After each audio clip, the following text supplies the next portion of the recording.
Chapter 994, Rising to Epic. Hellscythe_VampireCat. Chapter 994, Rising to Epic. Everyone had already seen for themselves just how strong Shifeng's basic attributes were. Even the level 50 undead fanatics were no match for him in terms of strength.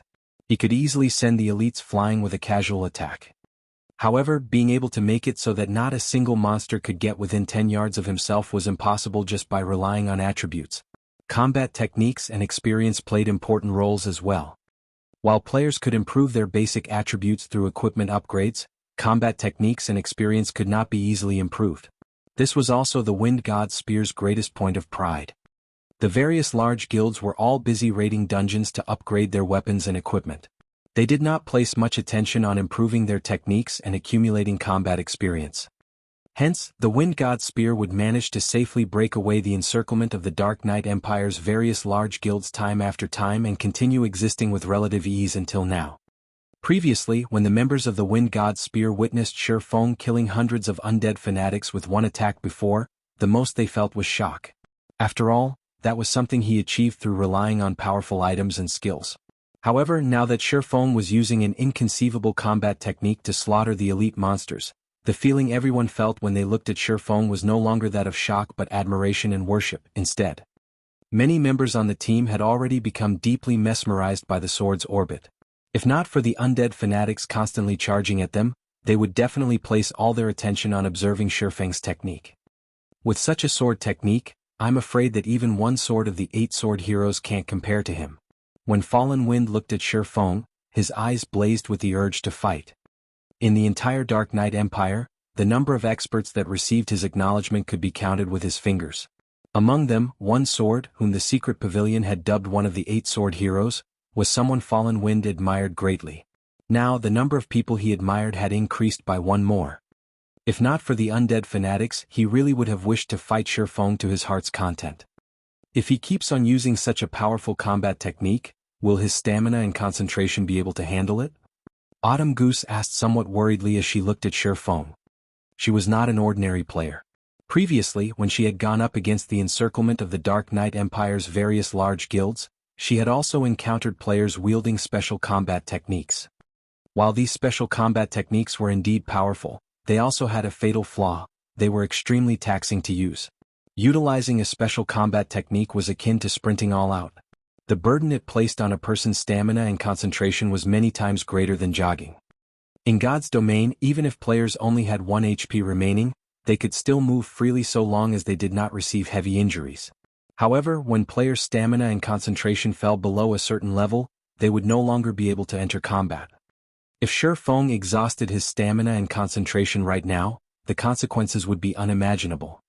In reality, however, Autumn Goose's concerns about Shifeng were unnecessary. While Sword's orbit did indeed place a huge burden on Shifeng's stamina, the technique's consumption of concentration was minimal. Moreover, before using Sword's orbit to defend against these undead fanatics, Shifeng had already activated the basic Tyrant title, increasing his fortitude by 30, maximum stamina by 20%, and all basic attributes by 5%. The additional 30 fortitude reduced his stamina and concentration consumption significantly. Coupled with the increase to his maximum stamina, Shifeng could persist for much longer than Autumn Goose thought. Moreover, even if Shifeng's current stamina and concentration could not last him until they reached the distant temple, he still possessed the Blood Refining Stone. The Blood Refining Stone was something he obtained from the Blood Refining Passage. It could absorb the life force of powerful monsters and turn this into blood energy. He could use every 100 points of blood energy he accumulated to produce a drop of life essence. When consumed, the life essence could increase a player's stamina and concentration recovery speed rapidly for 2 hours. Moreover, the effects were stackable up to 3 times. This was an item Shifeng always kept on his person. Although not every elite or above monster provided him with blood energy, after long periods of accumulation, he now had 827 drops of life essence. He did not need to worry about running out of stamina and concentration anytime soon. Time passed quickly. Whenever everyone thought that Shifeng's stamina would not hold up, Shifeng would consume life essence. However, the recovery speed provided by a single drop was not enough. Only after consuming 3 drops would his recovery speed exceed his consumption speed. As Shifeng continued slaughtering the undead fanatics, the amount of life force Icarus's heart accumulated increased rapidly. 2,000 points. 3,000 points. 4,000 points.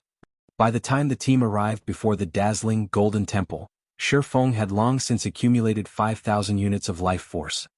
Without hesitation, Shifeng upgraded Icarus's heart. Icarus's heart, necklace, epic rank, equipment requirement. All attributes 120 level 40, level 100, currently level 44. All attributes plus 44 luck plus 18. Additional skill 1, Divine Providence. Temporarily increases player's luck by 50 points for 30 seconds. Cooldown, 30 minutes luck, duration and cooldown can be increased, prolonged and reduced by sacrificing life force. Maximum of 200 points of life force allowed to be sacrificed at a single time. Additional skill 2 God's Blessing. Forcefully upgrades all lifestyle classes learned by the user by 1 rank, up to a maximum of master rank, for 1 hour.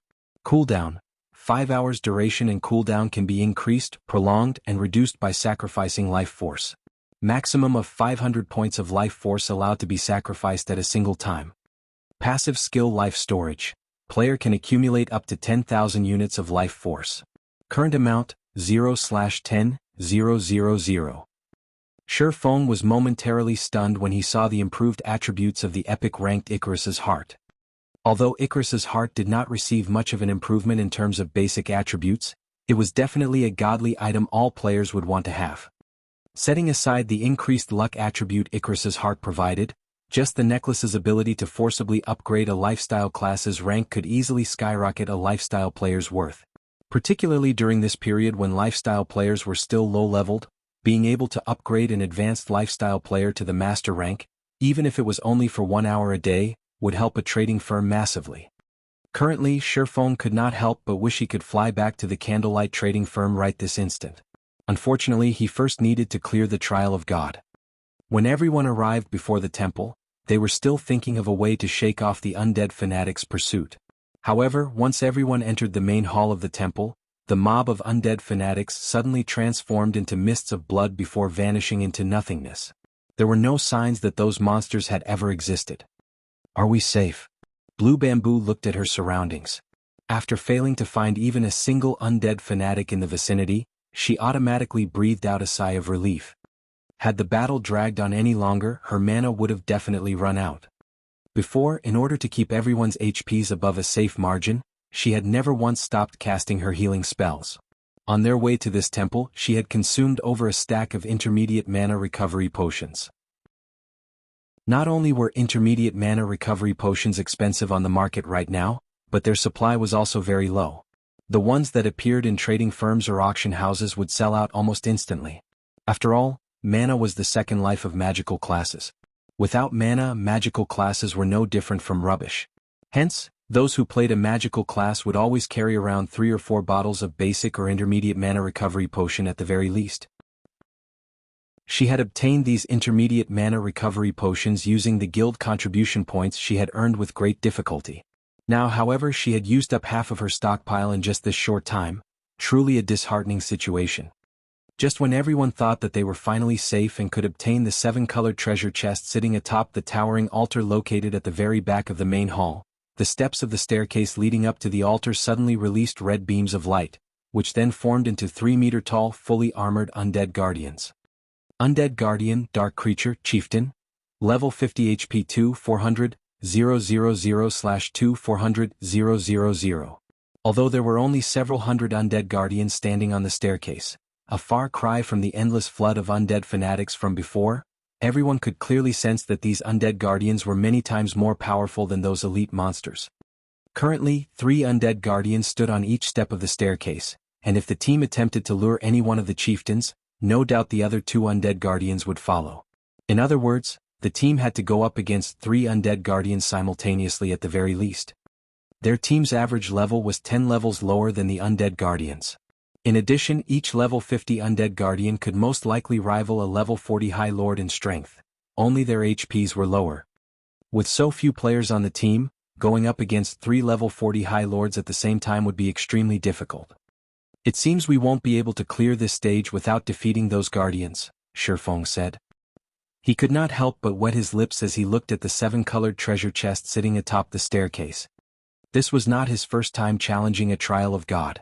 However, having a lucrative reward like the 7-colored treasure chest appearing in the first stage of the trial was definitely a first for him. Chapter 995, Guardian. Hellscythe __ Fluffy Goblin. Chapter 995, Guardian. Commander, these undead guardians are too close to each other. Even if we lure them over, we'll have to fight a minimum of 3 at a time, Deathwind said, frowning. While he might be able to hold his ground against a level 40 High Lord for a short time, he couldn't handle 3. He would be lucky if he did not die instantly. Meanwhile, their team only had 2 MTs, himself and the team's leader, Fallen Wind. However, even an expert like Fallen Wind couldn't hold off 2 undead guardians simultaneously. Starfish, can you handle kiting one? Fallen Wind asked as he turned to a lean, muscular ranger. The ranger class possessed high movement speed. In addition, the class had quite a few control skills. Rangers were perfect for kiting monsters. Starfish happened to be one of the top-ranking rangers in Wind God's Spear. If Starfish could lure one guardian away from the team, the MTs could handle the rest. If control skills work on these monsters, it should be doable, Starfish said after observing the hall. He had plenty of space to run, so kiting the undead guardian shouldn't be a problem for him. I don't think control skills are effective against them. None of our control skills worked on the undead fanatics. Only the elementalist's ice walls slowed them down. The stronger undead guardians should have the same settings as the undead fanatics, Autumn Goose said. The other team members agreed with Autumn Goose's deduction. Generally, unless a control skill were very high-tiered, it would have no effect on boss-level monsters. We don't have another choice. Use a Tier 2 summoning scroll then, Fallen Wind said, gritting his teeth. He had thoroughly prepared to tackle this quest. The Tier 2 summoning scroll was one of his trump cards. Unfortunately, Tier 2 summoning scrolls were rare, and he had only brought 4 with them. Suddenly, Shifeng offered a suggestion. No need. I can handle one of them. However, we will need to prioritize killing mine. Are you sure? That's a level 50 chieftain we're talking about, Fallen Wind questioned. As high as Shifeng's basic attributes were, they should not be higher than a level 50 chieftains. Moreover, a swordsman was not an MT. The class's impact resistance and damage reduction were far weaker than the tank classes. I can handle it, Shifeng said, shrugging. Commander, leave it to Brother Yifeng. While he might be a swordsman, he is even more capable as a tank than I am, the shield warrior Deathwind piped in. During one of their last meetings, he had watched Shifeng tank a level 44 Lord-ranked Ice Cheetah. A lot of time had passed since that day. Shifeng's equipment had definitely improved during this period. He should have no problems tanking a level 50 chieftain. Alright, I'll have to trouble you with it then, Fallen Wind said. After hearing Deathwind's confidence and witnessing Shifeng's shocking performance earlier, Fallen Wind could not help but believe in Shifeng. Once everyone knew their responsibilities, the team began to move. To start things off, the Ranger Starfish stretched his bow into a full moon and fired 3 arrows at the undead guardians patrolling the staircase's first layer. Not only did his arrows hit all 3 undead guardians, but the arrows also struck the 3 chieftains when they were furthest from the second level. As a result, the attacks had not attracted the second level's guardians. The instant the arrows struck the 3 undead guardians, a damage of around -500 points appeared above each of their heads. Their defense was frighteningly high. Aside from the high defense, these chieftains were also very fast. When they moved, they were as swift as cheetahs. If not for Fallen Wind using Justice Roar in time, pulling the 3 undead guardians aggro, Starfish would not have been able to escape. As the 3 undead guardians turned towards Fallen Wind, Deathwind used charge from another side. The shield warrior then slammed his sword into the nearest undead guardian. The sharp sound of clashing metal echoed throughout the hall. The undead guardian had blocked Deathwind's slash with its greatsword, not receiving a single point of damage. On the other hand, the impact forced Deathwind to retreat by 2 steps, and a damage of over -5,000 points appeared above his head. The shield warrior instantly lost a quarter of his HP. Everyone watching was appalled. Among the MTs in Wind God's Spear, Deathwind's equipment was only second to Fallen Wind's. He was also a level 40 MT, yet not only had the undead guardian discovered his sneak attack, but it also had more strength than any of them had expected. Its strength rivals a level 40 strength-based High Lord, and its reaction speed is incredibly high. Melee players approach it with care. Don't try to fight it head-on. Fallen Wind hurriedly shouted. Understood, the melee players promptly answered, tensing. A level 40 strength-based High Lord could kill any class except for plate armor classes instantly, not to mention a strength-based High Lord with such quick reactions. In their opinion, Death Wind had timed his attack perfectly, yet the Guardian had still blocked his blade. If they crossed weapons with the chieftain, they would lose far more than 5,000 HP. Just before the other two undead Guardians reached Fallen Wind, a streak of red light struck one of the chieftain's sides. Minus 43,246. The terrifying critical damage rendered everyone speechless. Starfish's attacks had only dealt around minus 500 damage, yet this attack had inflicted over minus 40,000. Moreover, the impact had sent the undead Guardian flying, its body slamming into the ground. Instinctively, everyone turned towards Shi Feng, the source of the attack, mixed feelings filling their hearts as they looked at the swordsman. Its magic resistance sure is high. Shi Feng frowned at the undead Guardian that he had hit. Others might not realize it, but the skill he had used was Flame God's Fury, a sure kill skill. In addition, his sacred sword doubled his damage against dark creatures, yet his attack, even after achieving a critical hit, had only inflicted over minus 40,000 damage. One could just imagine how high the undead Guardian's defense and magic resistance were. Shi Feng's terrifying damage instantly drew the undead Guardian's aggro. Raising its great sword, the chieftain leaped into the air and landed before Shi Feng. Suddenly, crimson flames burst from the undead Guardian's originally silver greatsword as it swung the weapon at Shi Feng in a horizontal arc. Tier 1 skill Flaming Cross Slash. Crap. This monster actually knows a sure kill skill. Seeing the towering pillar of fire, the other players realized that this was many times stronger than the Berserker's Flame Slash. They could see how much range the attack had from the height of the flames. This attack was impossible to dodge. Coupling this skill with the undead Guardian's horrific strength, even an MT like Fallen Wind would be hard-pressed to survive the attack. You want to compare brute force? Shi Feng chuckled. He then activated Flame Burst. Suddenly, the sacred sword in Shi Feng's hand released a blinding light. As if he wielded a miniature sun, he swung Killing Ray at the incoming pillar of fire violently. Chapter 996, New Guild. Hellscythe _Fluffy Goblin. Chapter 996, New Guild. Dodge. Fallen Wind shouted when he saw the undead Guardian's pillar of fire. The Guardian's attributes were no laughing matter. Now that it used Flaming Cross Slash, it had an attack range of at least 30 to 40 yards. With such an attack range, the Guardian's attacks could reach over half of the team's members. Even after casting Protection Blessing on himself, Fallen Wind doubted he could survive this attack. Even if he did, he would be very close to death. As for his team members, if they didn't have skills that granted invulnerability or damage immunity, they would not be able to survive the attack at all. We're doomed. Everyone felt the threat of death loom over them. Although they tried to dodge the undead Guardian's Flaming Cross Slash, the chieftain's attack speed was simply too high. By the time they turned to run, the undead Guardian had swung its pillar of fire horizontally. As the pillar was about to devour the team, Shi Feng's sacred sword released a brilliant glow. Boom. The massive pillar stopped abruptly as it struck the ground, scorching the earth black and gouging a 2-meter-deep trench. Overall, however, the pillar of fire hadn't damaged the team. Only Shi Feng had been thrown like a cannonball due to the impact. He crashed into one of the temple's support pillars before he slid to the ground. The other players gaped at this scene. Despite receiving the undead giant's terrifying attack, Shi Feng had only lost around 2,000 HP. When Death Wind had received one of the undead Guardian's attacks, the Shield Warrior had lost over 5,000 HP, yet despite receiving a far more powerful skill, Shi Feng had only suffered minuscule damage.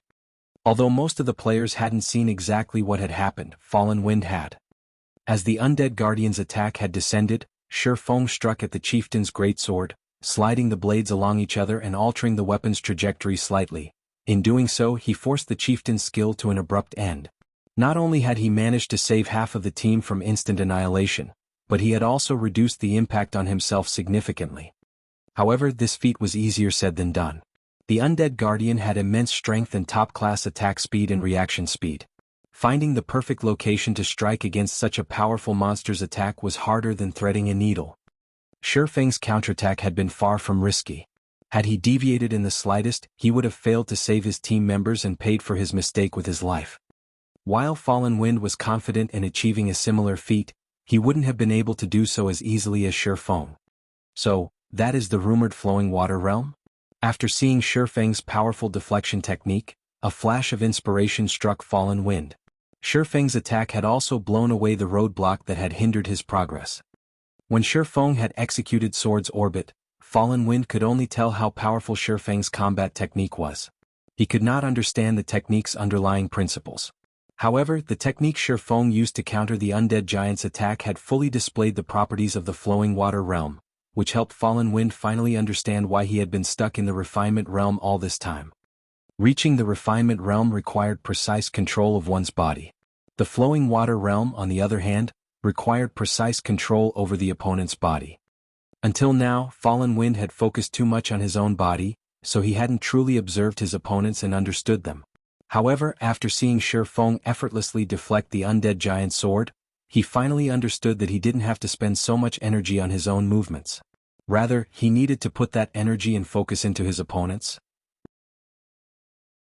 Although this situation had only changed his views slightly, Fallen Wind's aura began to change rapidly.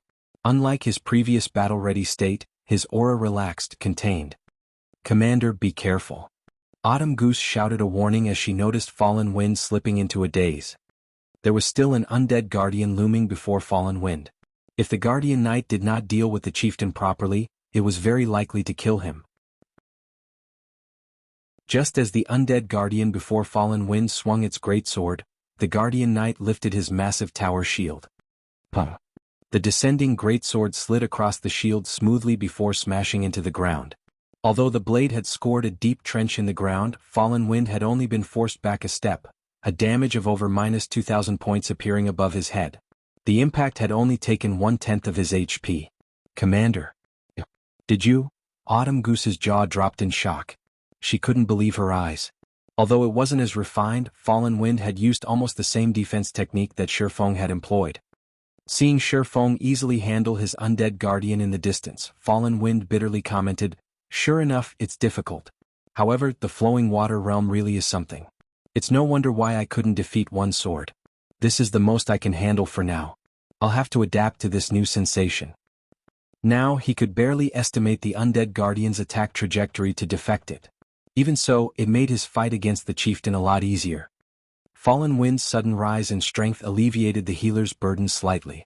They could now shift more focus to keeping Deathwind alive.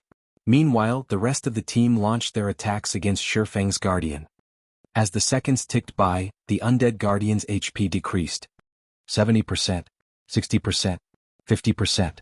No matter how much the undead guardian retaliated, Shifeng neutralized one of its attacks after another. Finally, after a pained shriek, the undead guardian, which had 2,400,000 HP, exploded into a blood mist and vanished from the large temple. The players released sighs of relief. After the undead guardian disappeared, Icarus's heart absorbed a large amount of life force, climbing from 0 accumulated units up to 30. Although we won't find any loot or gain any EXP here, this is a good place to collect life force. Shifeng was somewhat surprised when he saw his stored life force. After Icarus's heart had risen to epic rank, its description no longer stated whether life force could be collected from players or monsters. It simply stated that it was capable of storing life force. In other words, he should be able to gain life force from both. Unfortunately, it was unlikely that he would gain anything from lower-level players and monsters. Learning that the undead guardians would provide so much life force, it would be a waste if he did not take advantage of this situation to farm them properly. Following which, Shifeng rejoined the battle and dealt with the remaining undead guardians gradually. Unknowingly, 2 days passed outside the trial. The team finally defeated all of the undead guardians and arrived at the top of the staircase. "We're finally here." Shifeng breathed a deep sigh of relief. Contrary to expectations, the temple's undead guardians could respawn. A few new ones would appear every once in a while. The team had fought day and night, afraid that they wouldn't keep up with the chieftain's respawn rate. Only after 2 days did they finally reach the top of the staircase. Unknowingly, Shifeng had also filled his life force storage. Once he returned to the candlelight trading firm, even forging the magic light set equipment would be a trifling task. Meanwhile, God's domain had undergone massive changes. Particularly in Star Moon Kingdom, something had happened that had shocked the entire kingdom. The first-rate guild Ouroboros officially disbanded, and a new guild had absorbed its members. This new guild was called Blackwater. Furthermore, as the Blackwater Guild appeared before the public, 4 second-rate guilds and over a dozen third-rate guilds merged with Blackwater. Blackwater had also formed a strategic alliance with Heaven's Burial and declared all-out war against Zero Wing.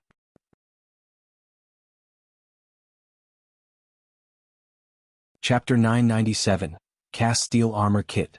Hellscythe_Fluffy Goblin. Chapter 997, Cast Steel Armor Kit. The alliance between Blackwater and Heaven's Burial had a huge impact on Star Moon Kingdom's players. Originally, Heaven's Burial's influence in Star Moon City rivaled that of the Star Alliance. Now that it had joined hands with Blackwater, who had annexed Ouroboros, it took control of Star Moon City. Even the Star Alliance would not dare to challenge Blackwater and Heaven's Burial. Almost all of the high-resource maps within the Star Moon City region had fallen under the two guilds' control.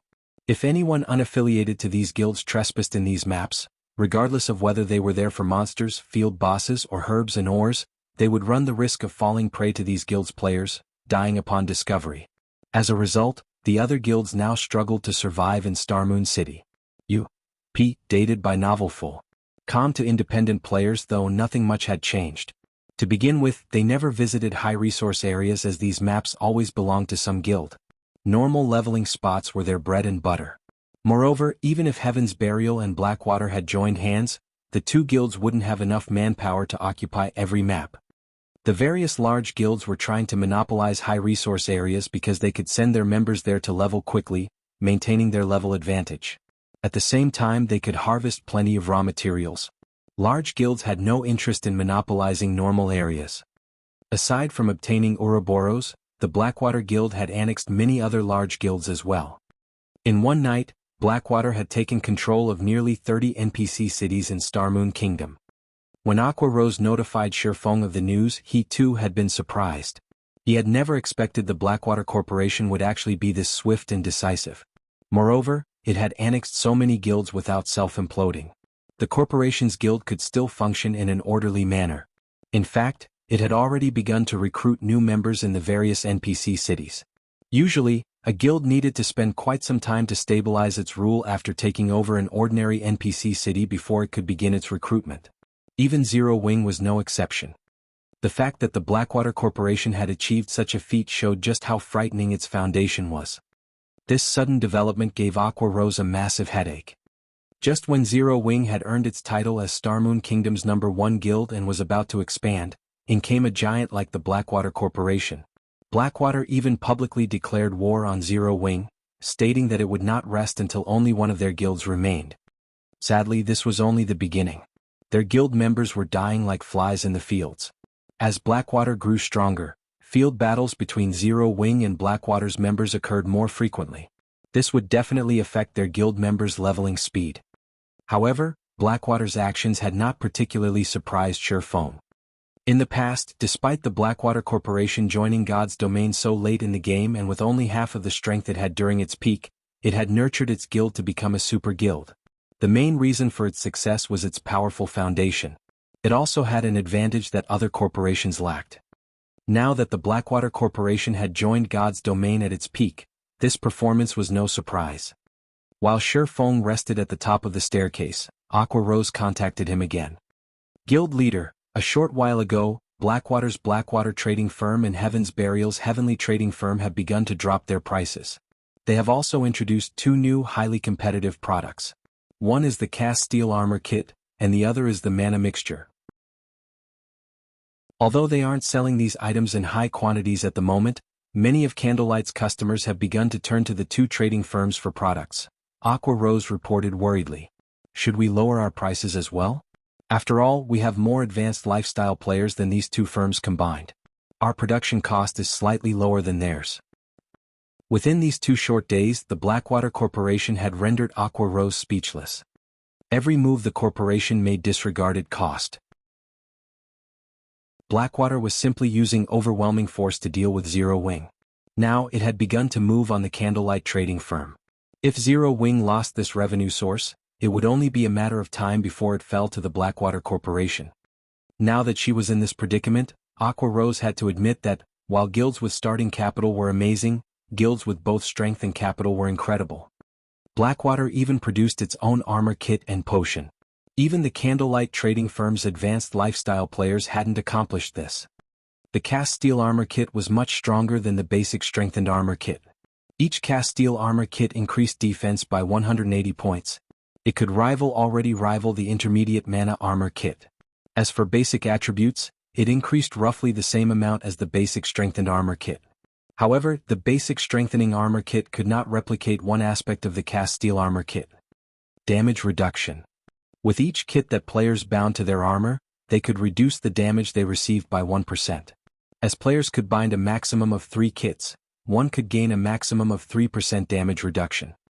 Although 3% did not seem like much, the kits would perform magnificently against bosses.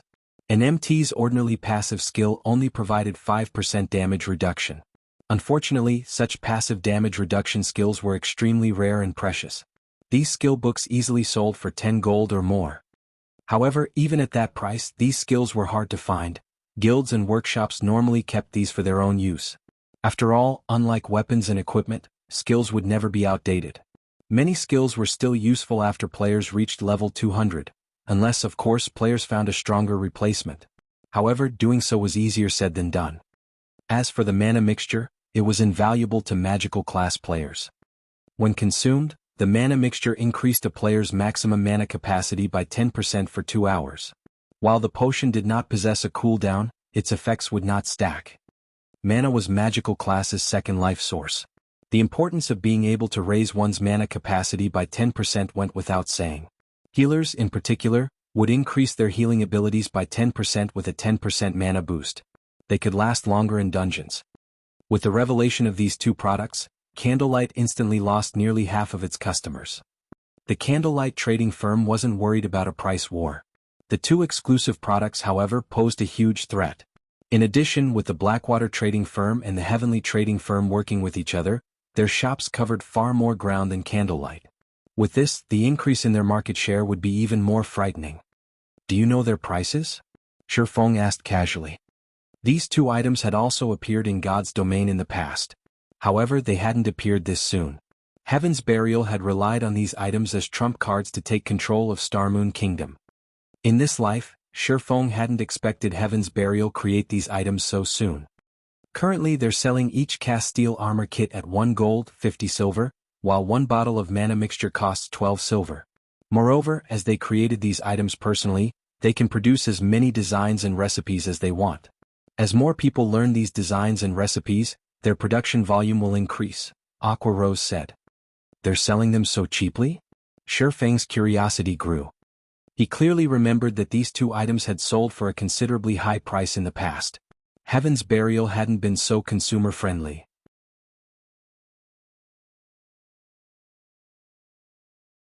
Chapter 998, Confidence. Hellscythe_Fluffy Goblin. Chapter 998, Confidence. Cheap. A hint of doubt flashed in Aqua Rose's eyes. Although players could earn more money now, their daily expenditures were increasing just as fast as was their reliance on various tools when grinding monsters. After all, nobody wanted to die wasting several days of effort in the fields. Ordinary players would have to save for quite some time before they could afford a bottle of mana mixture.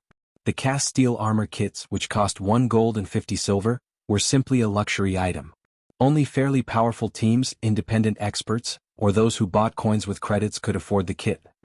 What is their sales volume? Shifeng simply chuckled at Aqua Rose's confusion, not bothering to explain. Both the mana mixture and the cast steel armor kits were considerably good items at this stage of the game. They were also player creations, so they could be mass-produced. However, how could such valuable items not have drawbacks? If one pointed out these items' greatest drawback, it would have to be the items' required crafting materials. There were also the low production success rates to consider. In the past, although Heaven's Burial had opened the market using the cast steel armor kits and mana mixtures, due to the items' low production volume, the guild hadn't been able to dominate Starmoon Kingdom's market completely. Based on Shifeng's understanding, both items required rare materials. With the few materials available in Starmoon Kingdom, it was impossible to produce large quantities of these items. In addition, based on the rumors of the past, It seemed that even advanced forgers only had a 20% success rate with the cast steel armor kit. The mana mixture's production success rate was roughly the same. To outsiders, a 20% success rate might seem high, but the lifestyle players involved in producing the items knew how low the success rate really was. With a 20% success rate, they would only have a chance of succeeding once out of 10 tries. Most of the time they failed to produce anything at all. With lifestyle players' current standards, Blackwater and Heaven's Burial wouldn't even come close to covering the production costs if they sold the cast steel armor kits and mana mixtures at such a low price. In fact, for every item they sold, the firms took a major loss. I've already sent people to investigate. Currently they're selling roughly 10 cast steel armor kits in minor cities, while there are roughly 30 to 40 kits available in each major city. It's the same case for the mana mixture. Aqua Rose gave Shifeng a rundown of the situation after glancing through the investigation reports she had received. Based on these numbers, it was obvious that these two items were not easy to produce. Either that or the guilds had very few people who could produce them. Since they want a price war, we'll play along. Reduce the price on everything except for the light stones. Lower our prices to match theirs. Shifeng chuckled. Although the candlelight trading firm had earned plenty from the basic strengthened armor kits and mana armor kits, the light stones, which were essential items that could be produced in large quantities, were the main reason for Candlelight's position as Starmoon Kingdom's #1 trading firm. The total profits from their other items was just slightly more than what the firm earned from the light stones. Meanwhile, the designs for light stones mainly dropped around the level 50 large-scale team dungeon, the Towers of Death. Current guild players had not reached that area yet, so no one else had gotten their hands on the light stone forging designs. Due to its affordability, the light stones had a competitive edge. Unless the two trading firms got their hands on the light stone forging design or an exclusive product that they could mass produce, Candlelight's position would be hard to shake. Furthermore, the Candlelight trading firm was no longer Zero Wing's main revenue source. Now the guild relied on the teleportations houses leading to the Twin Towers Kingdom. Due to the monster repellent scroll, monsters tried to invade Raven's town more frequently, now invading the town once per day. In 2 short days, Zero Wing had earned a total of 12,000 magic crystals. With the teleportation houses, these magic crystals easily transformed into a mountain of shiny gold coins. Even after deducting the cost of the magic crystals, they earned close to 6,000 gold every day. The Candlelight trading firm's current income was nowhere near to catching up with the teleportation houses. I understand. Also, guild leader, when will you be returning? I've already found several companies who wish to meet with you to discuss our cooperation. After all, you are asking for a large investment. They could easily establish their own guilds or invest into multiple large guilds with that kind of money. They're also not very optimistic about Starmoon Kingdom's current state of affairs. Now that Stone Forest Town's protection period has ended, other guilds could attack and capture it at any time. They have expressed their concerns and they hope that you can provide some assurance. At the moment, they are only willing to consider your offer until they have a clearer view of the situation. When the Sun and Moon Group had taken the lead, many major companies were desperate to cooperate with Zero Wing, even after hearing Shifeng's conditions. However, due to the Blackwater Corporation's sudden appearance and Stone Forest Town's protection period ending, these companies had become cowardly. At this point, she could only name a few companies that were willing to work with Zero Wing. Moreover, this was only due to the revelation that the Sun and Moon Group had joined hands with the guild, insinuating that there were profits to be gained. Otherwise, these companies would have long since ghosted them. They want assurance? Shifeng smiled disdainfully. Sternly, he commanded, "Tell them this, if you want me to reassure you, sure, but you must sign the cooperation agreement first. Otherwise, don't bother."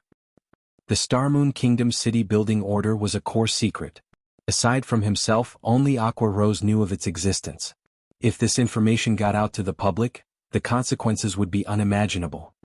Shifeng had no doubts that even super guilds wouldn't be able to sit idle if they learned of this matter, much less the Blackwater Corporation. They would try to eliminate Zero Wing at all costs. At that time, Zero Wing would be on a one-way trip to hell. Currently, Zero Wing only dared to provoke super guilds because the latter had already deemed that dealing with the guild was a waste of energy. Moreover, if they weakened themselves in the process of dealing with Zero Wing, other super guilds would have an opportunity to strike. However, the city building order was enough of a temptation for the super guilds to take the risk. Whether it was in the real world or a virtual reality game, Even an innocent man would find trouble with enough money. Shifeng still had much to prepare. He still needed to build his strength. Otherwise, he would have started the city's construction long ago. Shifeng's words left Aqua Rose dumbfounded. If she really relayed this to the company representatives, they would most likely explode with anger. But she also understood why they couldn't reveal their trump card. However, there were too few companies that were both trustworthy and capable of investing such a large sum. If they chased these people away, it would be very difficult to find other collaborators within a short time. After all, Star Moon Kingdom's situation had changed. Don't worry about it. Just tell them, Shifeng said, shaking his head. If it didn't work out, he'd find someone else to work with. Alright then. I'll contact them right away, Aqua Rose said, sighing. She had to admit that Blackwater's timing was truly horrendous. Had the corporation established its guild a few days later, Zero Wing would be in this predicament. Following which, Aqua Rose contacted the representatives of the several major companies. Inside a certain high-class restaurant's VIP room. Miss Aqua, our companies understand your current predicament, hence we have thought of another method. If Zero Wing is willing to hand over 60% of its shares to our management, our companies will invest 2 billion credits. What do you think? A tall, thin man proposed. The upper echelons of the other companies nodded their agreement. With the Blackwater Corporation's sudden appearance, Zero Wing wasn't as attractive as it had been. Regardless, it was Star Moon Kingdom's #1 guild, so it still had some value. Aqua Rose was stunned. She had not expected these companies to change their minds so quickly and try to strike at Zero Wing while the iron was hot. 2 billion credits was a lot of money. It was enough to purchase prime corporate real estate in a major city center in the real world. One could even establish a large guild with plenty to spare. However, Zero Wing was no ordinary large guild. It was a large guild capable of challenging super guilds. Currently, its foundations and number of lands were only slightly inferior to first-rate guilds. It was also the ruler of White River City, Star Moon Kingdom's most populated city, and controlled the strategic Stone Forest town. Zero Wing was worth far more than 2 billion credits. Including its potential, even an offer of 20 billion was an insult. I think you have misunderstood something. Zero Wing is not selling any of its shares. Here is our previous proposal. If you are not willing to sign it, Zero Wing won't force you. If that is all, I'll be taking my leave, Aqua Rose said, smiling. After placing the agreement on the table, she turned and left the VIP room without hesitation. Aqua Rose's extraordinarily calm performance stupefied these company representatives. The Blackwater Corporation had already allied with Heaven's Burial to deal with Zero Wing. Just where did Zero Wing find the confidence to speak to them like this? Aqua Rose's behavior is out of line. She dares to treat us like this. Has she forgotten that she approached us, not the other way around? Now, she isn't even willing to offer any guarantees. Does she think Zero Wing is a super guild?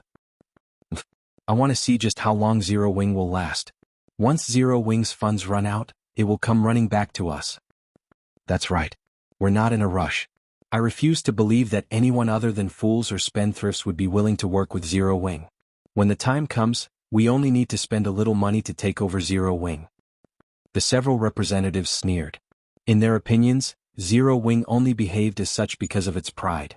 Once the Blackwater Corporation gave Zero Wing a beating, the guild would crawl back to them begging for help.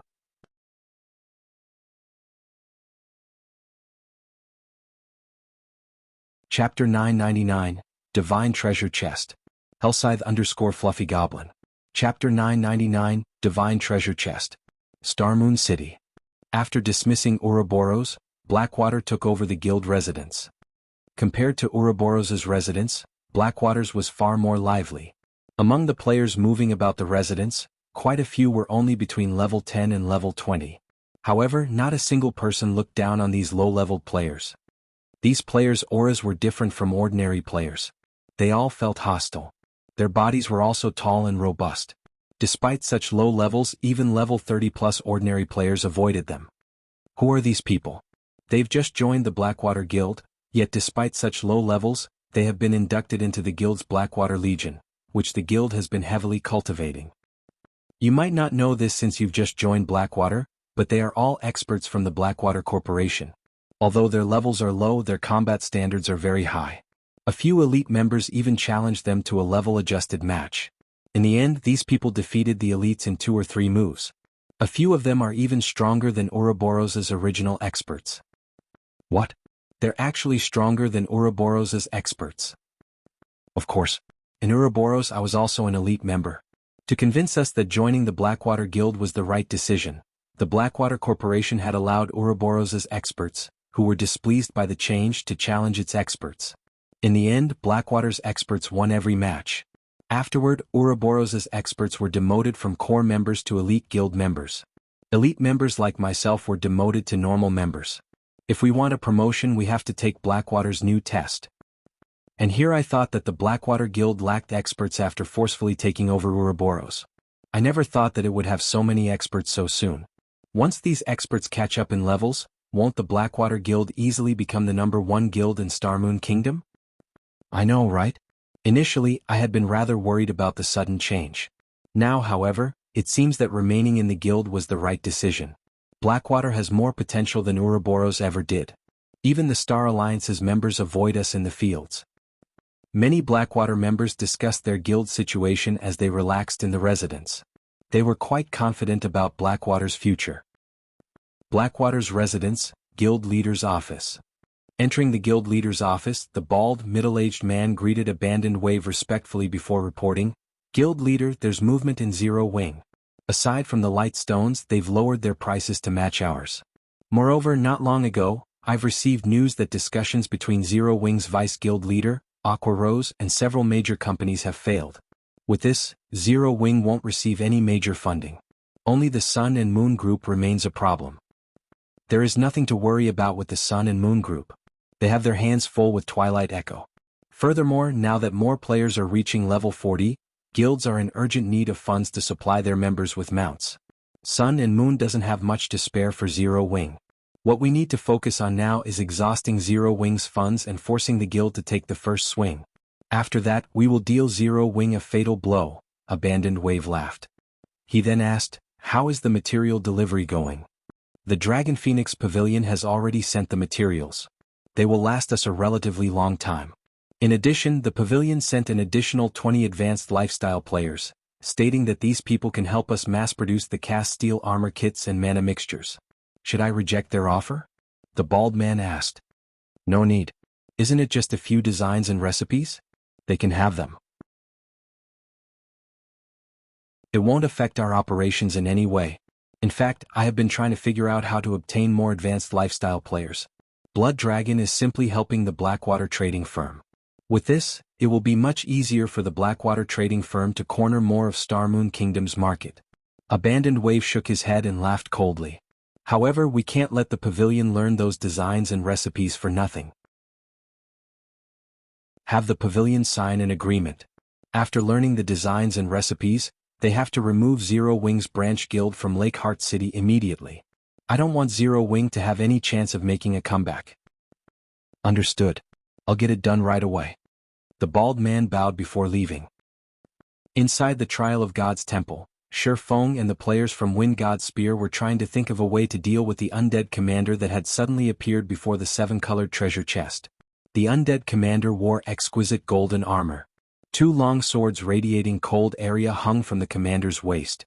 Despite standing quite a distance away from the undead commander, the team members could feel the chill from the 2 swords. As long as the team came within 100 yards of the undead commander, they immediately gained the debuff Chilling Field, which reduced their movement speeds by 50% and their attributes by 20%. In addition, their stamina consumption and the frost damage they received doubled. Undead Commander, Dark Creature, Great Lord, level 50 HP 27, 000, 000/27, 000, 000. For a level 50 Great Lord, the Undead Commander's HP was relatively low.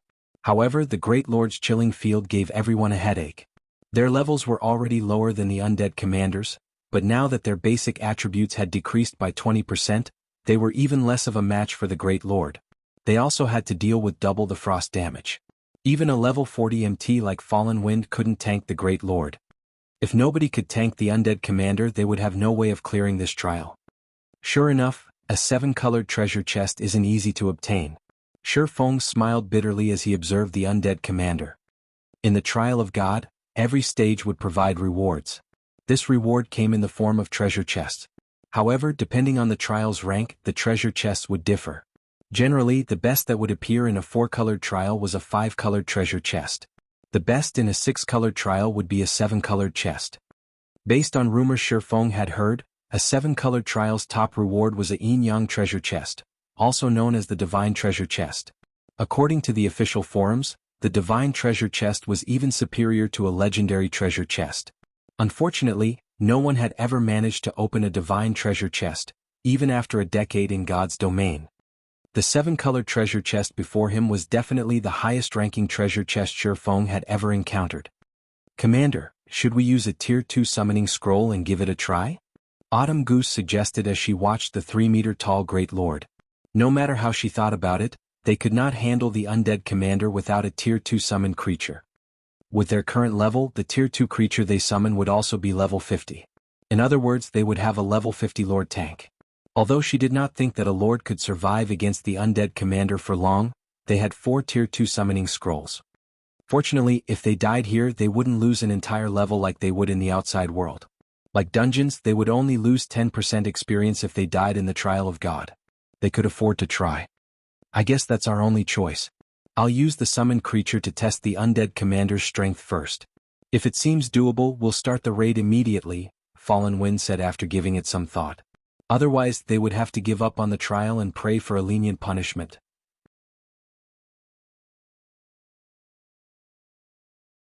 Chapter 1000, Near-invincible skill. Hellscythe_Fluffy Goblin.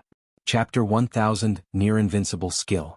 "May I know what Brother Yifeng thinks of this plan?" Fallen Wind turned to ask Shifeng, who quietly observed the undead commander. Although they hadn't spent much time together, the strength and leadership abilities Shifeng had displayed during the past 2 days had earned him Fallen Wind's respect. If not for Shifeng, they wouldn't have reached this point. They might have been forced to use up their summoning scrolls against the undead fanatics. Hearing Fallen Wind's query, Wind God Spear's members stared in shock, looking like they had seen a ghost. What? The commander actually knows how to ask others for their opinion. After joining the Wind God Spear, everyone learned that their commander, Fallen Wind, would never ask for someone else's opinion, regardless of whether they were raiding a dungeon or adventuring in the fields. He always found a solution by himself. However, when they thought about it, they saw nothing wrong with this situation. After all, none of them could compare to their commander's experience or abilities. In the entire Dark Knight Empire, Fallen Wind was famous for both his strength and leadership. Very few people in the Empire qualified to offer him guidance. However, it was reasonable that Fallen Wind would ask for Shifeng's opinion, given the strength the swordsman had displayed. After all, among the Dark Knight Empire's many experts, they could not think of one that was more capable than Shifeng. "My opinion?" Shifeng was also surprised. He hadn't expected Fallen Wind to ask this of him. After some thought, he answered, "We don't understand enough about the undead commander right now. It is best if we let the summoned creature fight the Great Lord until its last breath and collect as much information as we can. We will then draft up a raid plan. In any case, the trial of God doesn't have a time limit. Unfortunately, by doing so, we will be wasting a Tier 2 summoning scroll." The team members had mixed feelings about Shifeng's suggestion. After all, a Tier 2 summoning scroll was incredibly precious. Moreover, a Tier 2 summon creature would be helpful during the fight against the boss. "Alright, let's do that then. Everyone step back," Fallen Wind said. While Fallen Wind also understood the value of a Tier 2 summoning scroll, his team members lacked leadership experience. Their considerations were short-sighted. They usually looked out for themselves and ignored the team's overall situation. They were not in a team dungeon. They could not afford to lose. If they disregarded the team's survival for a single Tier 2 summoning scroll, they might throw away their chance of clearing this stage. Although taking a risk and dying once might seem inconsequential, everyone had forgotten about a particular death penalty. The loss of equipment durability. They were trapped in the trial of God. Who knew how long they had to fight to clear the trial? The more deaths a player suffered, the faster their equipment's durability would run out. If their equipment's durability hit 0 midway through the trial, they would have to switch to weaker spares. How would they clear the trial of God then? After Fallen Wind finished speaking, he took out a golden magic scroll and activated it. Everyone immediately widened the distance between themselves and the undead commander. As for Shifeng, he too hid in a corner. The level 50 undead commander was foreign to him. If they charged into battle without analyzing the boss, they would easily team wipe.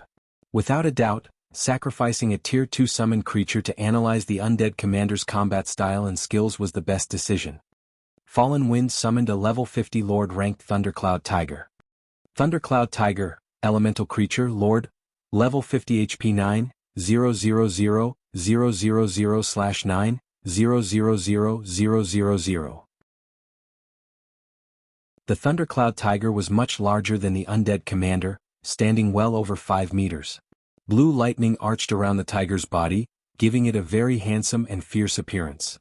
Under Fallen Wind's command, the Thundercloud Tiger charged at the level 50 Great Lord. When the Thundercloud Tiger was within 40 yards, a greenish light glimmered in the Great Lord's eyes. Unlike its previous red glow, the undead commander's current gaze felt eerie and horrific. Moreover, the instant it opened its eyes, its chilling field expanded to 200 yards. The already cold temperature around it dropped further. Suddenly, the undead commander waved its hand. Icicles sprouted from the ground and pierced the Thundercloud Tiger's massive body, forcing a pained cry from the Lord. -32,814. -31,974. -32,427. The massive icicles dealt horrific damage. This scene sent chills down the players' spines. Before the Thundercloud Tiger had even reached the undead commander, its HP had already begun to fall. Against the commander's icicles, the Thundercloud Tiger's 9 million HP was a joke. What kind of skill is that? Is that really a Great Lord? How are we supposed to rate it with that kind of skill? Fortunately, we're 300 yards away from it. If we hadn't moved, it would have killed it before we could fight back. Everyone was stupefied when they saw the icicles. How was this a dual sword-wielding boss? It was a magical turret with infinite ammunition. Anyone that rushed at it would be throwing their lives away. They doubted that they could even land a hit before the undead commander annihilated them. It's just a Great Lord, but it possesses a domain skill? Shifeng was shocked. Domain skills were extraordinarily rare. This held true for both players and monsters. Any monster that had learned a domain skill was practically invincible among the same level and tier. Unless they had a death wish, players should take the long way around such a monster. However, after giving it some thought, Shifeng realized that it wasn't unreasonable. The treasure chest before him was a 7-colored treasure chest. How could the final monster guarding it be a simple level 50 Great Lord? Fortunately, the Thundercloud Tiger had plenty of HP. Despite the significant movement speed reduction, it reached the undead commander before using the tier 2 skill Thunderclaw. Boom. The Thundercloud Tiger's Thunderclaw struck an icicle that had suddenly appeared, shattering it. However, the undead commander, who stood behind the icicle, remained unharmed. The Great Lord hadn't even drawn its swords yet. It waved its hands gracefully before more icicles lanced into the Thundercloud Tiger. Although Fallen Wind controlled the Thundercloud Tiger to the best of his ability, launching one attack after another, the undead commander had no interest in fighting the Lord. It focused on evading the Thundercloud Tiger's attacks and using its icicles to deal damage. Very quickly, the Great Lord whittled down the Thundercloud Tiger's 9 million HP to a critical low. With no other choice, Fallen Wind cancelled the summoning and allowed the Thundercloud Tiger to disappear, dispelling the majority of the aggro he had on the Great Lord. As for the remaining aggro, he dealt with it swiftly by using an isolation scroll and the cleric's disperse spell. Once he dropped the undead commander's aggro, the Great Lord returned to its original position and reverted to its calm state. It is simply too powerful. Not only does it have such a powerful skill, but its intelligence is also high. Defeating it is impossible. The corners of Autumn Goose's mouth twitched as she stared at the motionless undead commander. Although she had seen more powerful monsters than the undead commander, this was the first time she had seen a boss with such an outrageous skill. If they did not have an appropriate method to cope with these icicles, they would have no hope of defeating the undead commander. Everyone began to consider giving up on the trial. Big Brother Yifeng, do you have any ideas? Are we really going to just give up? Blue Bamboo turned to Shifeng, who was in deep thought.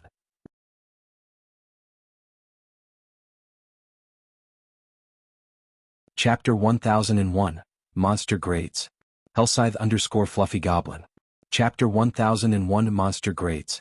In Blue Bamboo's opinion, the undead commander was terrifyingly powerful. However, for reasons unknown, she felt an indescribable sense of security whenever she stood beside Shi Feng. She always felt like Shi Feng had some sort of solution to her problems. The undead commander's fighting style resembled the kiting method that players commonly used. It was simply toying with players as if they were random monsters. This was the first time she had seen a monster use such a combat method. Hearing Blue Bamboo's question, the other team members shook their heads and laughed. Not one among them was an ordinary player. In a large guild, they would be top-class experts. They had faced plenty of powerful bosses before. However, the undead commander before them was, without a doubt, the most powerful Great Lord they had encountered so far. Unlike other Great Lords, which were strong in terms of attributes, the undead commander was strong in terms of combat techniques. Fallen Wind had controlled the Thundercloud Tiger personally. Even if the Thundercloud Tiger could not defeat a Great Lord of the same level, it should have been more than capable of dodging the boss's attacks with the combination of its powerful attributes and Fallen Wind's operation skills. However, even a Thundercloud Tiger under the control of Wind God Spear's #1 player had been helpless against the undead commander's icicle attacks. At this point, even Fallen Wind felt helpless against the undead commander. Nobody knew more about undead commander's power than him. The undead commander was strong in both attributes and skills. Unfortunately, its combat techniques were even more frightening. Despite him having already reached the flowing water realm, even if he couldn't control the Thundercloud Tiger as smoothly as his own body, the tiger's combat standards should be significantly stronger than most of the team's experts, yet the undead commander had predicted his moves. The icicles had been able to adjust their attack trajectories as if they were alive. Originally, Fallen Wind had thought he had misunderstood. However, after numerous attack and dodge attempts, he was certain that the undead commander had definitely reached the refinement realm. He had never encountered a situation like this before. When he realized this, goosebumps had covered his body. Aside from cooperation between players and targeting bosses' weaknesses, the reason that players could defeat monsters with far superior attributes was their application of combat techniques. With combat techniques, players could display their true power, something that monsters were incapable of doing. Yet, the undead commander's combat techniques were stronger than the majority of God's Domain's expert players. The boss this team faced was like a refinement realm expert with the attributes of a level 50 Great Lord. With such a huge difference, even a team of 1,000 level 50 players would be child's play for a monster like this, not to mention their team of 21. Even someone monstrously strong like Shi Feng couldn't contend with the undead commander. Unless they were all promoted to their tier 2 classes right now, they had no chance of defeating the undead commander. While I do have a plan, executing it is a little too costly, Shi Feng said, frowning at the undead commander. To God's Domain's current players, a monster with the combat standards of a refinement realm expert might be inconceivable, but Shi Feng had long since grown accustomed to such things. The monsters and NPCs in God's Domain were different from those in other virtual reality games. The higher tiered and leveled a monster or NPC was, the more profound their combat techniques would be. Otherwise, once players gained their tier 3 classes, wouldn't defeating Great Lords of the same level be too easy? However, the reality was that, even after obtaining their tier 3 classes, many players were no match for Great Lords of the same level. Some players even struggled to take down Lords of the same level. As their levels increased, monsters' combat standards would improve. Hence, players' combat techniques were extremely important in God's Domain. This was also the reason that Shi Feng was in a hurry to establish Zero Wing's own training center. Without a sufficient number of experts, even raiding team dungeons would be a massive problem, not to mention gaining better equipment. However, encountering a level 50 boss that had reached the refinement realm was a first even for Shi Feng. Generally, ordinary guilds only had one option when they encountered such a boss: give up. There were no other options. If one were weaker in both attributes and combat techniques, what could they expect? As for large guilds, aside from Zerg tactics, using a magic barrier was the most common method of dealing with a boss like this. After suppressing the boss with a magic barrier, guilds would bombard the boss with all sorts of precious tools. Brother Yi Feng, do you have a plan? Fallen Wind turned to Shi Feng shocked. He even wondered if he had heard wrong. A 6-colored trial of God's punishment was no laughing matter. He would rather give up his treasures than submit his people to the system's punishment. In response, Shi Feng nodded and asked, "Yes. May I know how many Tier 2 magic scrolls you have?"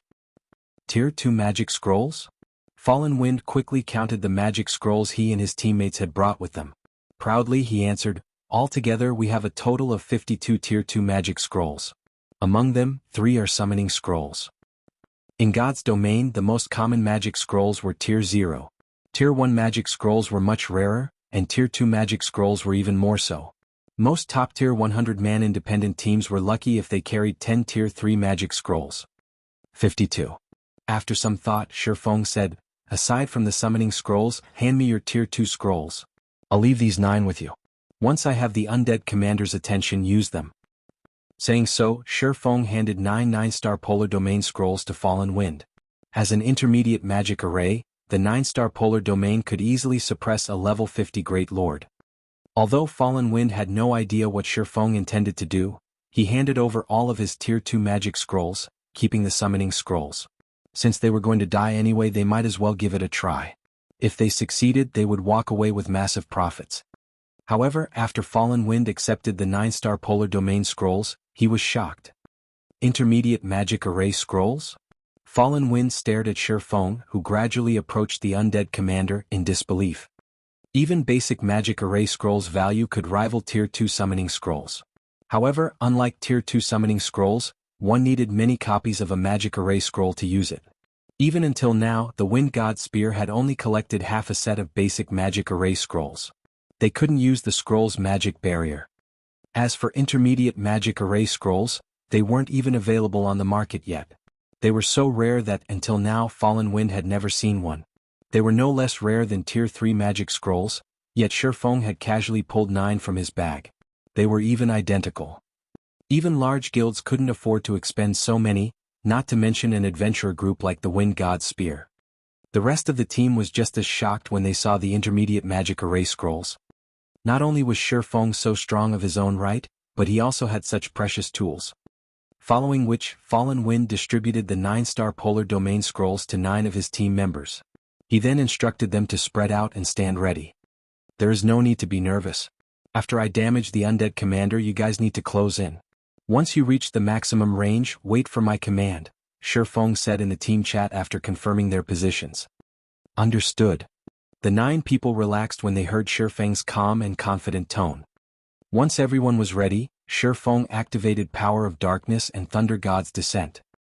He then transformed into a blur as he dashed towards the undead commander. He was so fast that, before anyone realized he was gone, he was within 50 yards of the undead commander.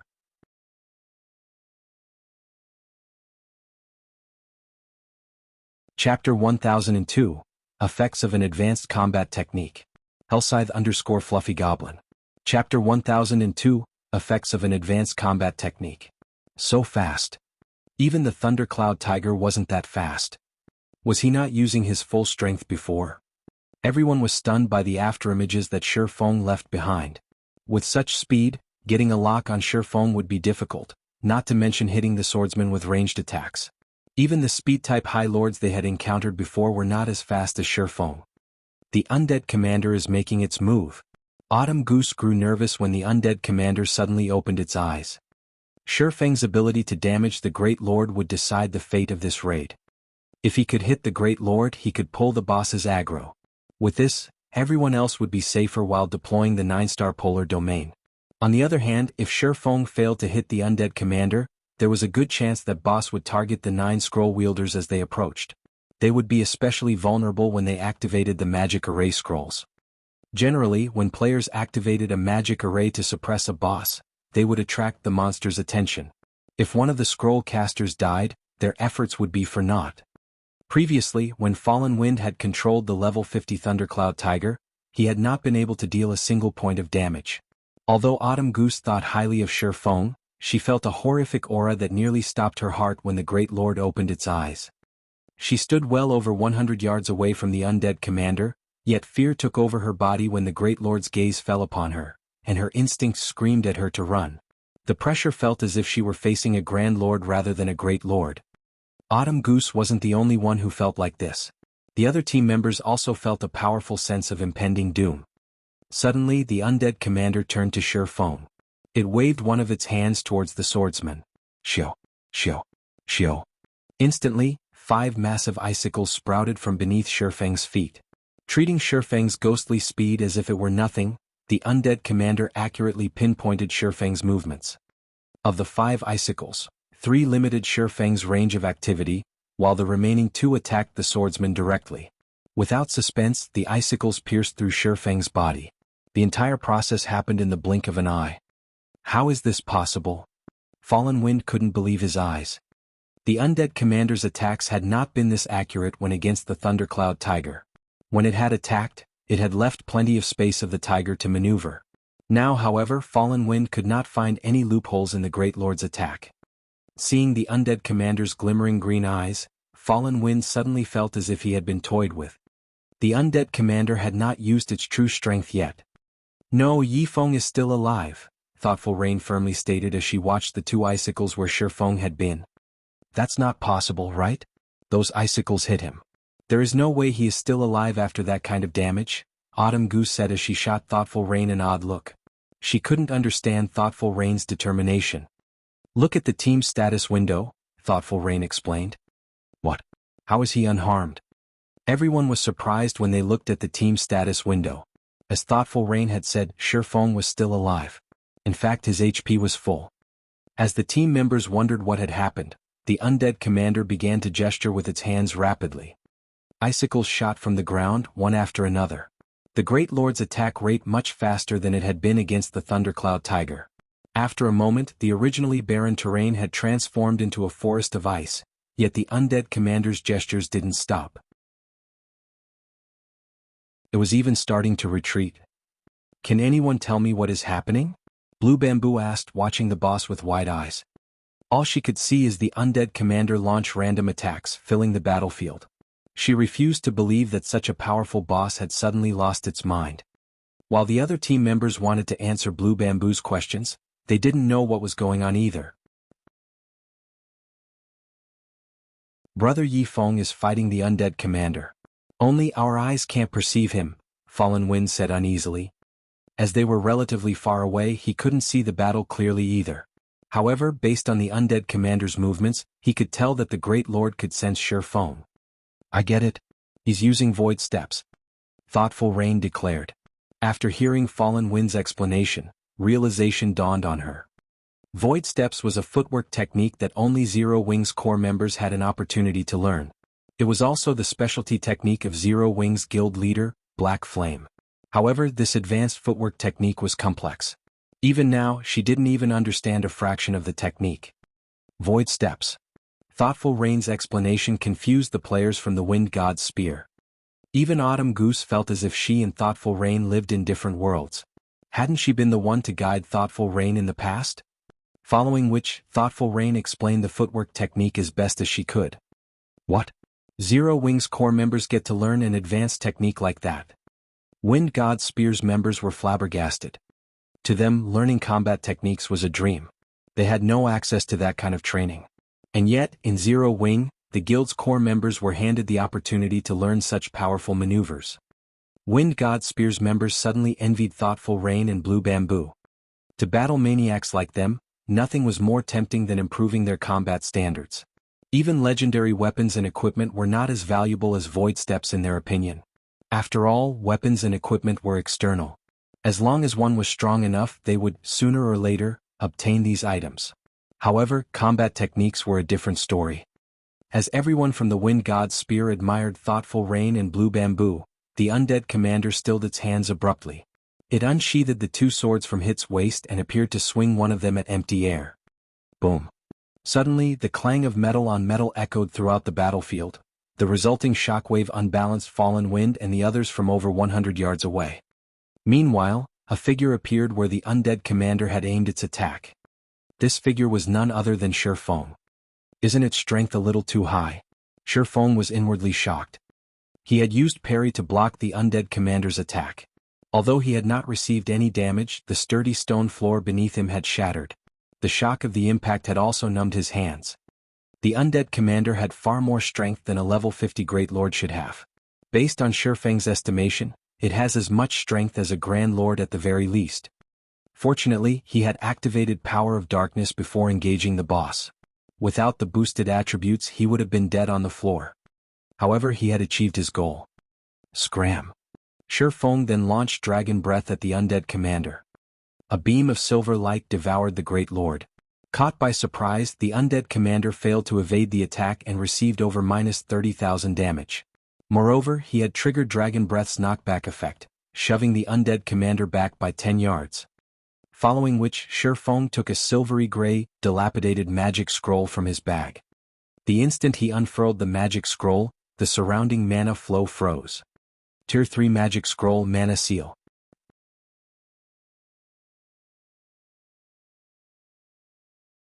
Chapter 1003, Advanced Title. Hellscythe_Fluffy Goblin. Chapter 1003, Advanced Title.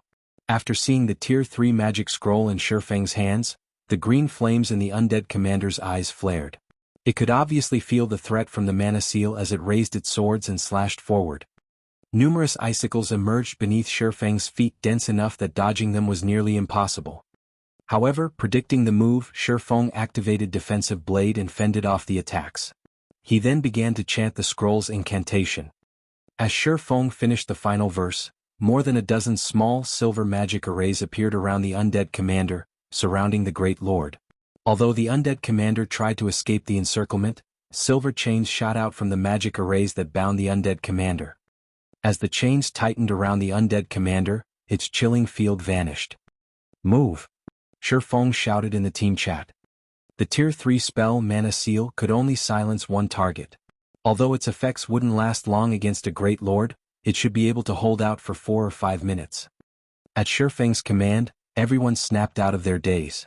The 9 people wielding the 9-star Polar Domain scrolls rushed to surround the undead commander before activating their scrolls simultaneously. Immediately, the surrounding mana surged towards these 9 people, forming a purple-gold magic array beneath each player's feet. Roar! Sensing the battle's shift, the flames in the undead commander's eyes raged. It turned to charge towards the closest caster. "You're too late." Feng smiled as he pointed the abyssal blade at the undead commander. Abyssal Bind. 9 pitch-black chains emerged from the ground and bound the boss. Although the Great Lord tore the chains like paper, they still managed to delay the undead commander.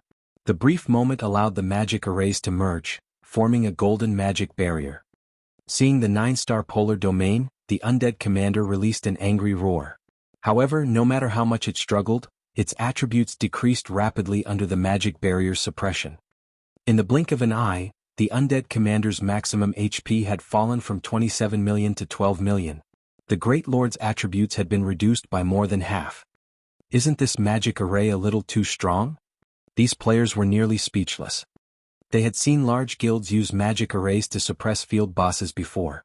Generally, a basic magic array was considered relatively powerful if it could reduce a Great Lord's attributes by 20%. However, the 9-star Polar Domain had weakened the undead commander by over 50%. Moreover, this magic array only required 9 people to activate. Compared to the 9-star Polar Domain, the magic arrays they had seen before were nothing but garbage. Although their team had sacrificed 9 members to maintain the magic array, the undead commander was now significantly weaker. Even the Shield Warrior Death Wind could tank the Great Lord, not to mention the Guardian Knight Fallen Wind. Use all of your Tier 2 summoning scrolls. Have the summoned creatures tank the boss. Everyone else, attack from the sides. Feng hurriedly commanded while he dodged and blocked the boss's attacks. Although the undead commander had lost over half its attributes, it still had a Great Lord's strength. Even after activating a Berserk skill, Feng received over -1000 damage when he blocked the attacks. Moreover, this was after he had redirected a portion of the attack's power. Otherwise, he would have taken over -2000 damage. We're using the scrolls now? Isn't that wasteful? Some of the team members were reluctant. Stop talking nonsense and use them. Fallen Wind shot his team members a glare. Some had begun to think that they could rest easy. However, Fallen Wind knew that this was far from true. The real battle was just beginning. The undead commander's attributes and skills were indeed powerful. However, what made this boss truly powerful was its combat standards. Even though the Great Lord's attributes had been reduced, its basic attributes were still far higher than players. It was more than capable of relying on its techniques to slaughter them. Following which, 3 Tier 2 summoned creatures were summoned and charged at the undead commander. Despite all three summoned creatures being level 50 lords, when they reached the undead commander and launched their attacks, the undead commander dodged two of them effortlessly. As for the third, the undead commander struck its vital points and sent it flying, devouring over 20,000 of the summoned creature's HP instantly. Everyone's jaws dropped. Why is it still so strong? Autumn Goose was a little dumbfounded. Not only had the three summoned creatures failed to damage the undead commander, but one of them had also taken damage. At this point she started to doubt that their summoned creatures' lords. Although the three summoned creatures hadn't inflicted any damage, they had affected the Great Lord's actions slightly. This gave Shi Feng an opportunity to strike the undead commander's joints, dealing a critical blow. -12,216. Seems that this is quite effective. Shi Feng smiled when he saw this damage. Although the summoned creatures hadn't performed as well as he had expected, they still alleviated his burden. In addition, the other team members bombarded the undead commander, whittling down the Great Lord's HP. 80%, 70%, 60%. Everyone's attacks were well organized. The more they fought, the more confident they became. Time passed quickly. When the undead commander's HP fell to 30%, the Great Lord's wicked laugh echoed in the players' ears. Green flames then covered its body, and the mana-sealing chains binding it shattered, one after another. Sensing the mana leaking from the Great Lord's body, everyone shuddered. The undead commander's chilling field once again flooded the battlefield. Unfortunately, the chilling field was also more powerful than it had been. Everyone's attributes instantly fell by 30%, increasing the gap between the players and the monster before them. Give it everything you've got. Fallen Wind knew that this was the crucial moment. Immediately he used the Berserk skill Power of Judgment. Power of Judgment was a Berserk skill unique to Guardian Knights. Upon activation, it increased the user's defense by 200% and strength and endurance by 100%. However, it only lasted 90 seconds and had a long 10-hour cooldown. The rest of the team also activated their Berserk skills, using this opportunity to close the gap. Unfortunately, their actions bore minimal effects. As the undead commander madly brandished its swords, one icicle after another exploded from the ground. With one wave of attacks, the Great Lord had claimed a life. The players maintaining the 9-star polar domain also received splash damage. Nobody could get near the undead commander. At this moment, Shi Feng activated Wind Rider, dodging the undead commander's icicle attacks as he retrieved Tier 2 magic scrolls, activating them swiftly. Unlike the other team members, he wielded a sacred sword. His damage with magic scrolls doubled against dark creatures. As the Tier 2 magic scrolls activated, horrific damages in the tens of thousands appeared above the undead commander's head. Unfortunately, the Great Lord also claimed one player's life after another. By the time Shi Feng had used all the Tier 2 magic scrolls Fallen Wind had given him, the undead commander only had around 1 million HP remaining. However, aside from the members maintaining the 9-star polar domain and Shi Feng, only 4 players still lived. These 4 were Fallen Wind, Autumn Goose, Thoughtful Rain and Blue Bamboo. All 4 had very little HP left. If not for Blue Bamboo activating Power of Darkness and increasing her healing capacity, they too would have long since succumbed to the icicle attacks. Suddenly, Shi Feng's Power of Darkness came to an end. Possibly because it had realized the players were at their wits' end, the undead commander began to chant an incantation. A giant magic array then appeared above the battlefield. Isn't this the Tier 3 curse, Frozen Hell? Seeing the magic array in the air and sensing its power, Shi Feng recognized the undead commander's spell immediately, his expression darkening. Why does it know a Tier 3 curse? When Fallen Wind and the others sensed the magic array's power, they knew that they were doomed. Shi Feng then threw caution to the wind as he activated both Heavenly Dragon's power and Blade Liberation. He also activated Instant Strike, appearing before the undead commander and sending a violent blow down on the Great Lord's head. Boom. When the streak of blue light struck, the attack planted the undead commander's face into the floor, creating a small crater beneath it. -126,718.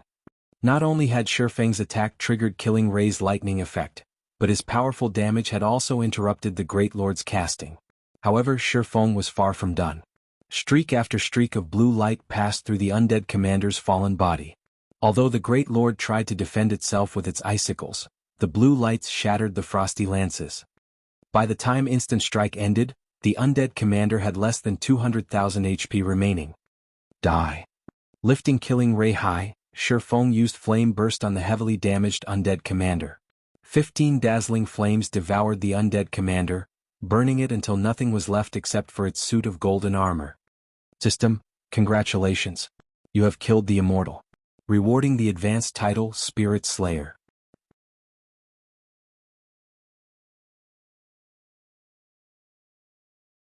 Chapter 1004, 4-star treatment.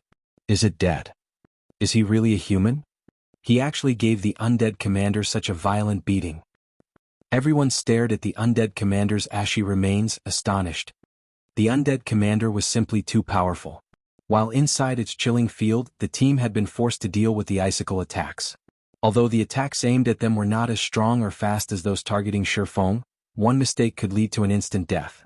They had no leeway to launch their own attacks either, as it had taken everything they had just to stay alive. If not for Shifeng's continuous assault on the Great Lord, none of them would have survived this ordeal. An advanced title? After sheathing his swords, Shifeng stared at the system notification before him in shock. He had intended to save some of his strength to deal with the following Trial of God stages. However, he hadn't expected the undead commander's Tier 3 curse. Had he allowed the undead commander to finish the spell, the situation would have been unredeemable. Hence, with no other choice, he had used twofold Berserk, suffering a long period of the resulting weakened state. Now, however, it would seem that it had been worth killing the undead commander with his own two hands. There were all sorts of titles in God's domain, and different titles provided different effects. Titles were also divided into ranks, with basic titles at the bottom, followed by advanced titles, epic titles and legendary titles. For the majority of God's domain's players, obtaining even a basic title was exceedingly difficult. Even so, many players still sought them because of the convenience they offered. Take the Demon Hunter title for example. It gave Shifeng the perks of a noble in God's domain's major cities. There were also titles like the basic Tyrant title, which increased a player's combat power. If even basic titles provided such useful effects, there was no need to mention advanced titles. Only obtaining an advanced title was far more difficult. In the past, many large guilds had willingly offered epic items in exchange for clues leading to advanced titles. In Shifeng's previous life, one of the 10 great Grandmaster alchemists, Silent Wonder, had only obtained her unshakable position because of the advanced title, Alchemy Inheritor. Aside from benefiting lifestyle classes, many players had only managed to complete their Tier 4 class change due to advanced titles. When Shifeng had been stuck at the peak of Tier 3, he had similarly sought clues regarding advanced titles. Unfortunately, he never found anything. After all, advanced titles were no less rare than fragmented legendary items. Now that he had just obtained one, how could he not be surprised? Following which, Shifeng clicked to check the Spirit Slayer's information. Spirit Slayer, advanced title, the proof of vanquishing the immortal. When equipped, this title suppresses nearby dark creatures. All dark creatures within 200 yards will fear the holder, preventing weak dark creatures from approaching. Dark creatures within 100 yards will suffer a 20% decrease to their basic attributes. Holder of the title will also enjoy 4-star treatment when interacting with the Adventurers Association. What an amazing title. Shifeng was breathless when he finished reading the title's introduction. It's no wonder why those experts from large guilds were so desperate for an advanced title. The Spirit Slayer's suppression effects against dark creatures was one thing, but the rise in position one enjoyed with the Adventurers Association was over the top. The Adventurers Association's importance to players was self-evident. The majority of the quests players received were from the Adventurers Association. This was especially true for guild players. As players received and completed more quests from the Adventurers Association, they gained more reputation with the association. Only after obtaining 500 reputation points would one be considered an official member of the Adventurers Association. Before this, players were only outer members. Their status with the association and the way they were treated was average at best. However, after becoming an official member, players received far more benefits. One of the most obvious changes were the ranks of the quests they could receive. As outer members, players were usually limited to basic quests. Very rarely would they receive advanced quests. It was common knowledge that more difficult a quest was, the greater were its rewards. After becoming official members, players received plenty of advanced quests.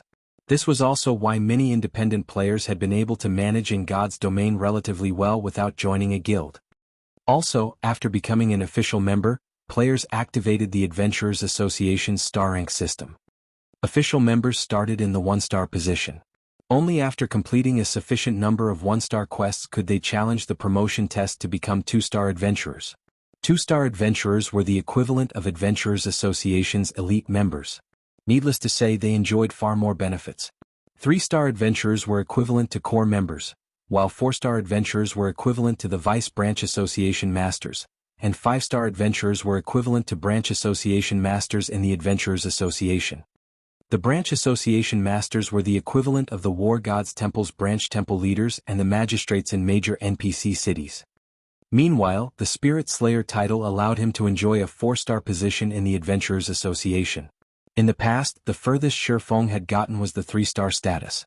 After all, gaining a rank promotion in the Adventurers Association took more than completing quests. One also needed to be strong enough to pass the association's test. Now that he was considered a 4-star adventurer, even NPC cities' major nobles would have to treat him with great respect. He could even enter a palace freely. Shifeng was inspired, thinking of new plans for the future. Although he knew many of God's domain secrets, uncovering these secrets required sufficient standing and special conditions. Now that he had the Spirit Slayer title, he could do more. As the battle with the undead commander came to an end, Blue Bamboo and the other healers began to resurrect the dead. In the Trial of God, players would not be sent out of the trial upon death. If no healers were available to resurrect them, the system would respawn them at the trial's starting point after 30 minutes. While Shifeng carefully considered his future plans, Blue Bamboo walked over and asked eagerly, "Big Brother Yifeng, we've mostly recovered. Should we activate the treasure chest now?" Now that the guardian boss was dead, the magic barrier protecting the 7-colored treasure chest had vanished. After the long fight to defeat such a powerful boss, the team was eager to learn what rested in the treasure chest that this boss guarded. Shifeng had contributed the most to the boss's defeat. The team had also relied on Shifeng to get this far. Hence, the honor of opening the treasure chest fell to Shifeng. No one disagreed with the decision. "I'll open it then," Shifeng laughed. In reality, it did not matter who opened the treasure chest as the trial of God tested all of them. Unlike ordinary treasure chests, which only provided a few items that players were required to share, the treasure chests at the end of each stage rewarded each player based on their contribution. Following which, Shifeng approached the 7-colored treasure chest and slowly lifted its lid. A golden light escaped the treasure chest. A 7-colored stone tablet then floated up from the chest. As the golden brilliance dissipated, words appeared on the 5-meter-tall, 7-colored tablet. This tablet would evaluate players' performances in the stage. Everyone stared, entranced, as the first name appeared on the stone tablet. Team Leader, Fallen Wind Evaluation, B-Rank Reward, 1 Basic Strength Fruit, 1 Secret Silver Mastery Book, and 1 Fine Gold Treasure Chest.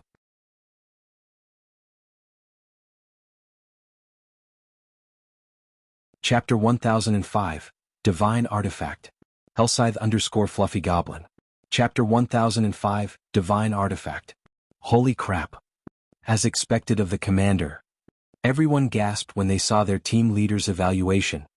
Aside from the rarity of a fine gold treasure chest, the Secret Silver Mastery Book alone was a treasure that many experts dreamed of. Players usually only obtained 8 mastery points every 5 levels. Meanwhile, if players wished to raise their basic weapon damage, they could only do by increasing their weapon mastery. However, aside from the few points they earned when they leveled, there were very few means to obtain mastery points. Even Wind God Spears members, who frequently accepted all sorts of dangerous quests, could only earn 1 or 2 mastery points from super rare quests or unique quests or by obtaining a bronze mastery book if they were lucky. Hence, even now they possessed few mastery points.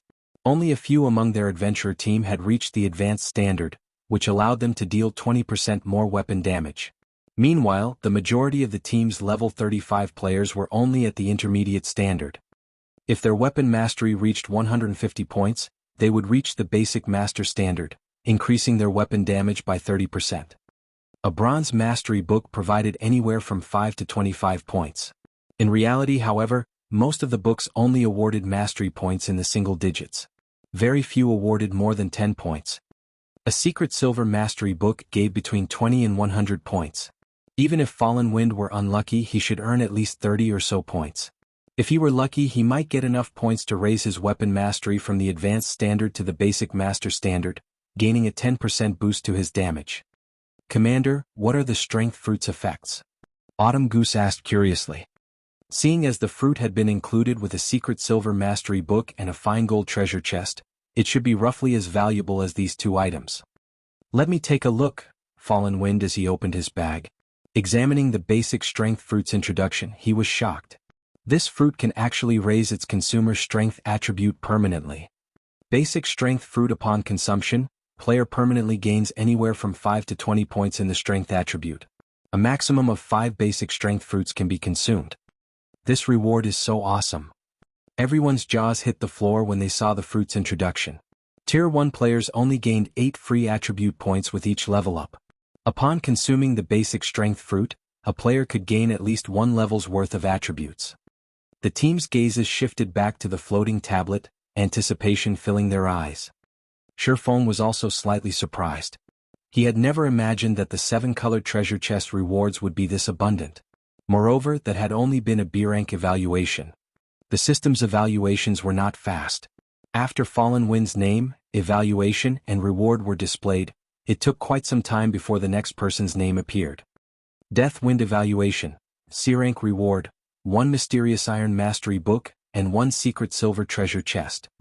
Gunfire evaluation, C rank pass reward, 1 mysterious iron mastery book, and 1 mysterious iron treasure chest. Autumn Goose evaluation, C rank excellent reward, 1 mysterious iron mastery book and 1 fine gold treasure chest. Thoughtful Rain evaluation, C rank peak reward, 1 basic intelligence fruit, 1 mysterious iron mastery book, and 1 fine gold treasure chest. The system was quite meticulous in its evaluations. The majority of the team's players only received C rank pass evaluations. Among the 20 players who had been evaluated thus far, only 2 had received fruits. Although these players were slightly disappointed by their evaluations, they still watched the stone tablet.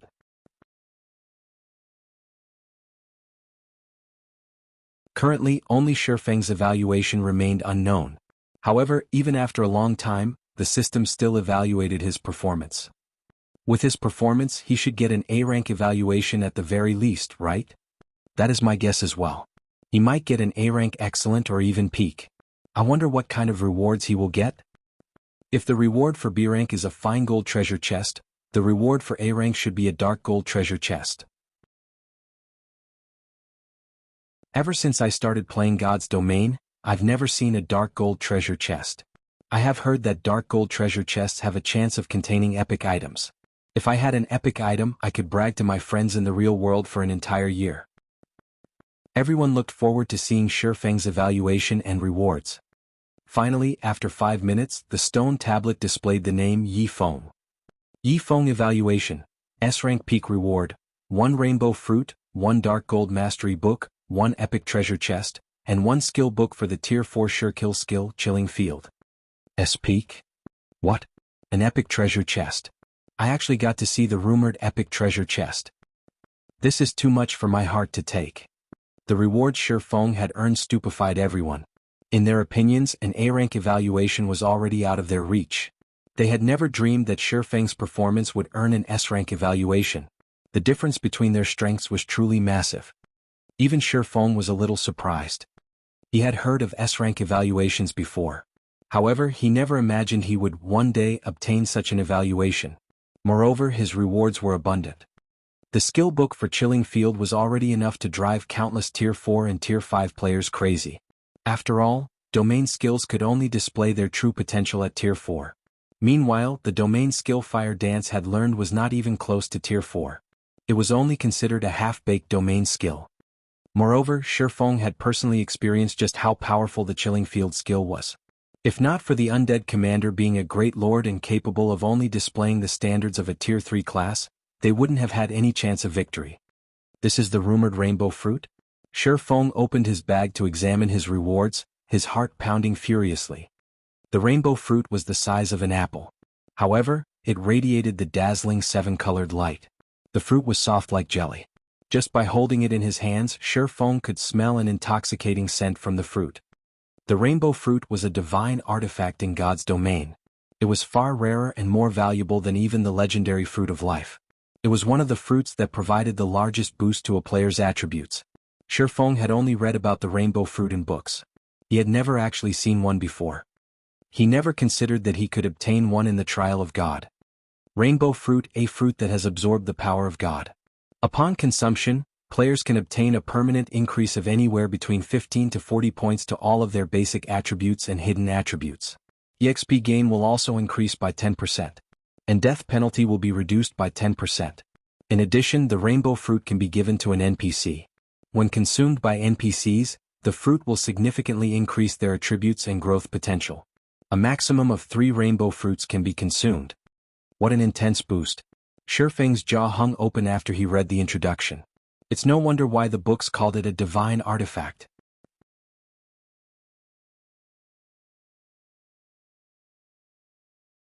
Chapter 1006, Attack Type Domain Skill. Hellscythe_Fluffy Goblin. Chapter 1006, Attack Type Domain Skill. When Shifeng retrieved the rainbow fruit from his bag, he had not bothered to hide its attributes. The fruit's fragrance immediately drew everyone's attention. After the team members read the rainbow fruit's description, they were rendered speechless. Compared to the rainbow fruit, the fruit's fallen wind and thoughtful rain had obtained were nothing. In God's domain, there were other items capable of permanently increasing a player's basic attributes as well. However, even now, none of them had ever heard of items that could permanently increase a player's hidden attributes. Players could not put points into the 4 main hidden attributes by simply leveling up. Yet, the 4 main hidden attributes happened to be extremely important to expert players. The Wind God Spear had gathered in Lakeheart City because of a dangerous quest that might reward a weapon or piece of equipment that would increase a hidden attribute. I'm afraid that even an above-average epic weapon won't be enough for this rainbow fruit. What are you even saying? If I had a rainbow fruit, I wouldn't trade it for an entire set of epic equipment. Those are hidden attributes we're talking about. Moreover, that fruit can increase anywhere from 15 to 40 points. Who knows how many quests we'd have to complete to get that many. Giving the fruit to a personal guard wouldn't be a bad decision either. NPCs are far more powerful than players of the same level and tier. If you can increase an NPC's growth potential to Dark Gold rank, you'd basically have a boss monster that could grow. Wouldn't that be even more awesome? Promoting your class to the next tier is always going to be more difficult than the last. For the sake of one's future, no matter how I think about it, one should consume the fruit themselves. After all, if you are strong enough, would you ever need to worry about getting good items in the future? The team discussed the rainbow fruit enviously. Using the fruit on oneself or giving it to their personal guard were both good options. If they tried to claim that they weren't jealous, they would be lying. However, Shifeng had already proven that he qualified to own the rainbow fruit. Following which, Shifeng stored the rainbow fruit. He had no intentions of deciding how to use the fruit right now. After all, he was still in the trial of God. Clearing the trial of God was still a problem. On the off chance that they failed, wouldn't he have wasted the rainbow fruit? As for the epic treasure chest he had obtained, it was locked. He couldn't open it right now as it required 21 magic stones. As for the Dark Gold Mastery Book, Shifeng had no intentions of using it right now either. Even if he used it, he wouldn't gain anything. The Dark Gold Mastery Book provided anywhere from 50 to 300 mastery points. Unless he gained over 100 mastery points from the book, he couldn't upgrade his one-handed sword mastery from the basic Sword King standard to the intermediate Sword King standard. The only item left was the Tier 4 Sure Kill skill, Chilling Field. Shifeng had no idea what sort of dangers awaited him. Meanwhile, Chilling Field could increase his combat power significantly, far more than what the rainbow fruit right now. After all, the hidden attributes would only be useful in the long term. They provided very little short-term gains. Following which, Shifeng clicked to learn Chilling Field. Chilling Field Tier 0, Level 1, requires 400,000 EXP to upgrade to Tier 0, Level 2, coverage radius of 30 yards. When activated, user may wield the power of frost within range to attack and defend. Attacks and defenses contain 70% of user's strength. Can attack up to 6 targets simultaneously. Main target will receive 160% damage, while other targets will receive 100% damage. All enemies within Chilling Field will suffer a 10% attribute decrease, 20% movement speed decrease, and 10% increased stamina consumption. When using this skill, user cannot move from their position. Moving instantly cancels Chilling Field. Duration: 5 minutes. Cooldown: 2 hours. It's already so powerful at level 1? Shifeng was surprised. He had seen Fire Dance's domain skill, Water Binding. As a Tier 3 sure kill skill, it was considered a pseudo-domain skill. It simply could not compare to Chilling Field. Regarding control capabilities, Water Binding was superior to Chilling Field. However, Chilling Field had the absolute advantage regarding offense and defense.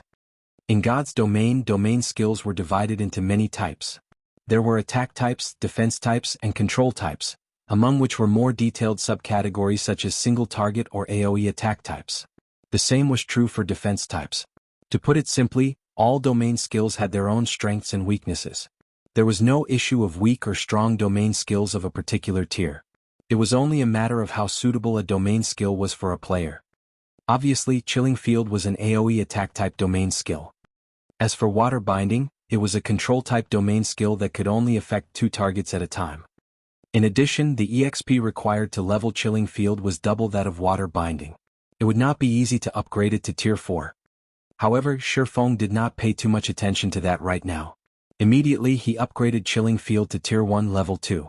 Any further, and his level would fall from level 44 to level 43, losing him the effect of the free attribute points he had gained and allocated when he reached level 44. When a player's level decreased in God's domain, they would not lose the free attribute points they had gained and allocated from leveling up. Instead, the points would be temporarily inactive. Only after said player recovered the level would the points become effective again. They would not gain new free attribute points when they reached the level for a second time. After upgrading Chilling Field to Tier 1 level 2, the skill's attributes underwent an earth-shattering change. Chilling Field Tier 1 level 2 requires 400 million EXP to upgrade to Tier 1 level 3, coverage radius of 50 yards. When activated, user may wield the power of frost within range to attack and defend. Attacks and defenses will contain 90% of user's strength. Can attack up to 6 targets simultaneously. Main target will receive 260% damage, while other targets will receive 150% damage. All enemies within Chilling Field's range will suffer a 15% attribute decrease, a 30% movement speed decrease, and 20% increased stamina consumption.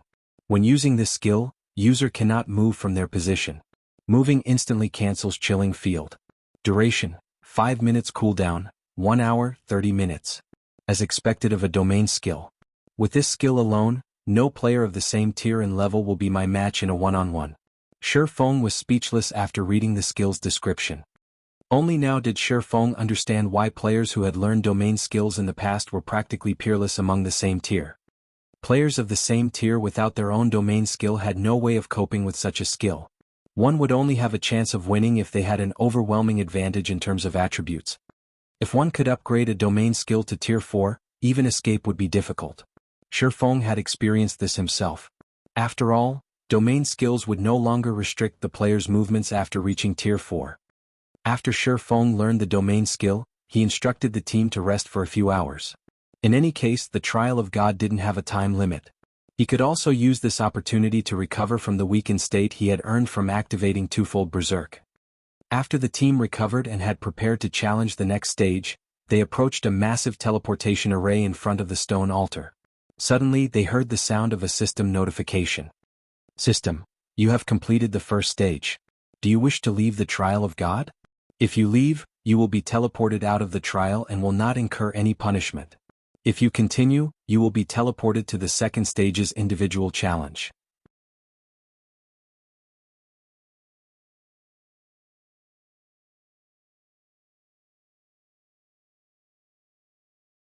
Chapter 1007, Lively White River City. Hellscythe_Fluffy Goblin. Chapter 1007, Lively White River City. Hearing the system notification, everyone was stunned. What's going on? Isn't this the trial of God? Didn't the information say that we won't be able to leave without clearing all of the stages? They had found a lot of information on the trial of God on the official forums.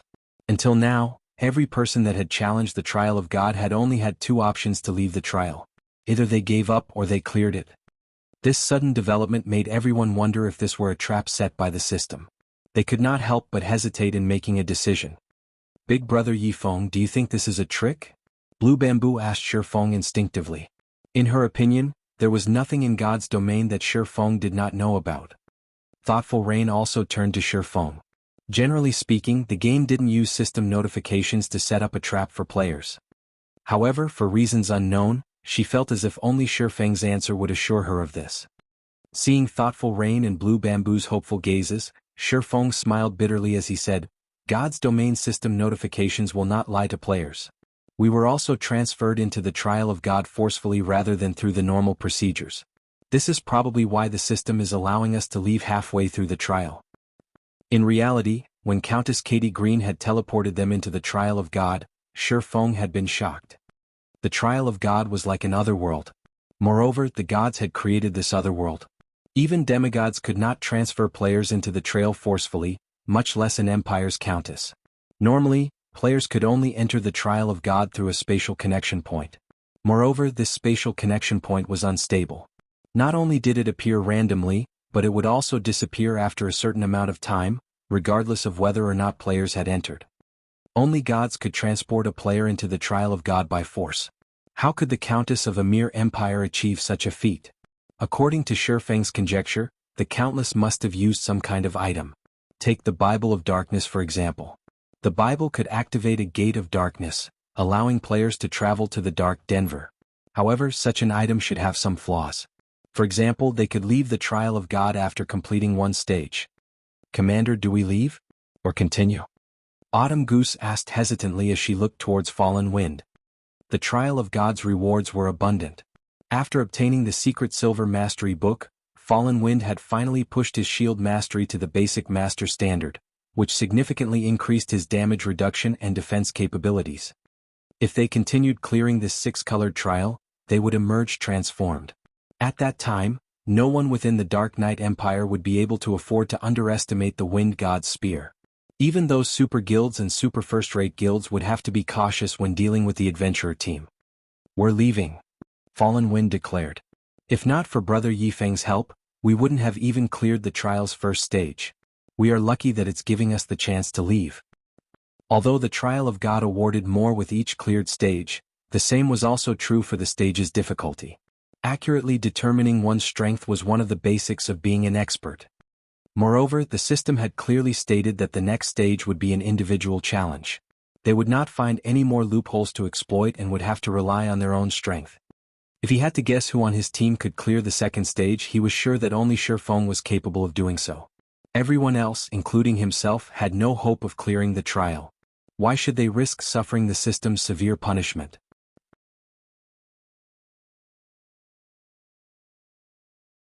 The team agreed with Fallen Wind's proposal.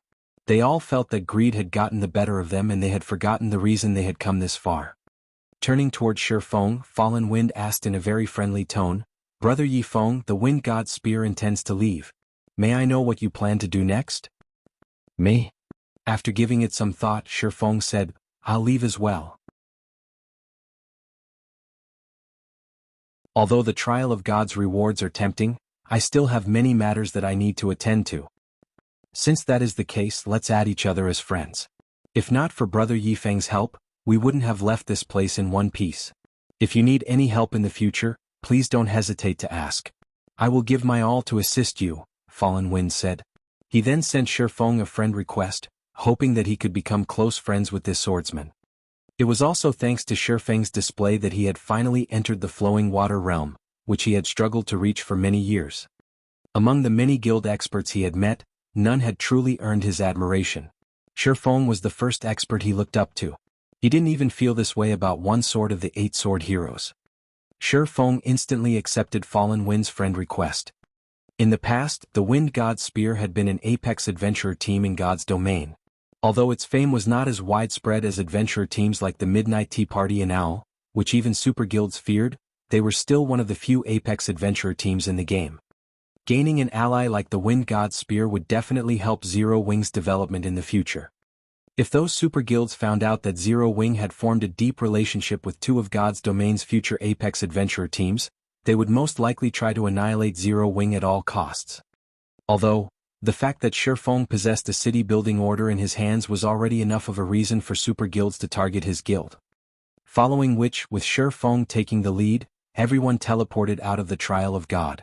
He then returned to White River City with Thoughtful Rain and Blue Bamboo. After seeing Shifeng's group off, Fallen Wind glanced at his team members, addressing them seriously. You witnessed today's situation for yourselves. Following this, Wind God's spear must work even harder. None of us can afford to be cocky anymore. God's domain is a far more amazing game than we assumed. Nobody knows just how many hidden experts are here. Although the Wind God's spear fared relatively well in the Dark Knight Empire, in the end, the Dark Knight Empire was only one of many empires in God's domain. It was truly laughable that they took pride in their current achievements. The adventuring players nodded in response to Fallen Wind's words. Setting Shifeng aside, they could already see how powerful Zero Wing was as a guild based on Thoughtful Rain's strength. Moreover, Zero Wing's core members had the opportunity to learn advanced combat techniques. This was not something their Wind God's spear could hope to compete with. Before this, they had all been proud of their ability to pick fights with large guilds. Starmoon Kingdom, White River City. Ever since Blackwater and Heaven's Burial had declared war on Zero Wing, the atmosphere in White River City had become somewhat tense. Blackwater and Heaven's Burial's members roamed the city. There were also plenty of players hidden under black cloaks. These people had a predator's gaze when they looked at Zero Wing's members. If not for the severe consequences of attacking another player within the city, there was no doubt that these people would have already made their move. Zero Wing's guild residents. These red players are getting increasingly brazen. They are bold enough to eye Zero Wing's members openly on the streets. What can we do? I don't know what Blackwater did, but it has persuaded many dark guilds to join hands against Zero Wing. Not only do we have to be wary of ambushes from Blackwater's teams, but our elite parties also have to look out for sneak attacks from red players. Those bastards only know how to use cowardly tactics. Once they see us rush at them, they scatter and flee. If I get my hands on them, I'll give them a good beating. A few core members in Zero Wing's residence angrily discussed the situation.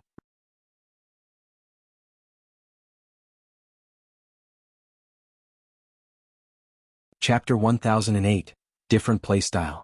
Hellscythe_Fluffy Goblin. Chapter 1008, Different Playstyle. After leaving the Trial of God, Shifeng returned to Zero Wing's residence in White River City. Originally, Shifeng had intended to pay Countess Katie Green another visit. However, after recalling what the Countess was capable of, he decided against it.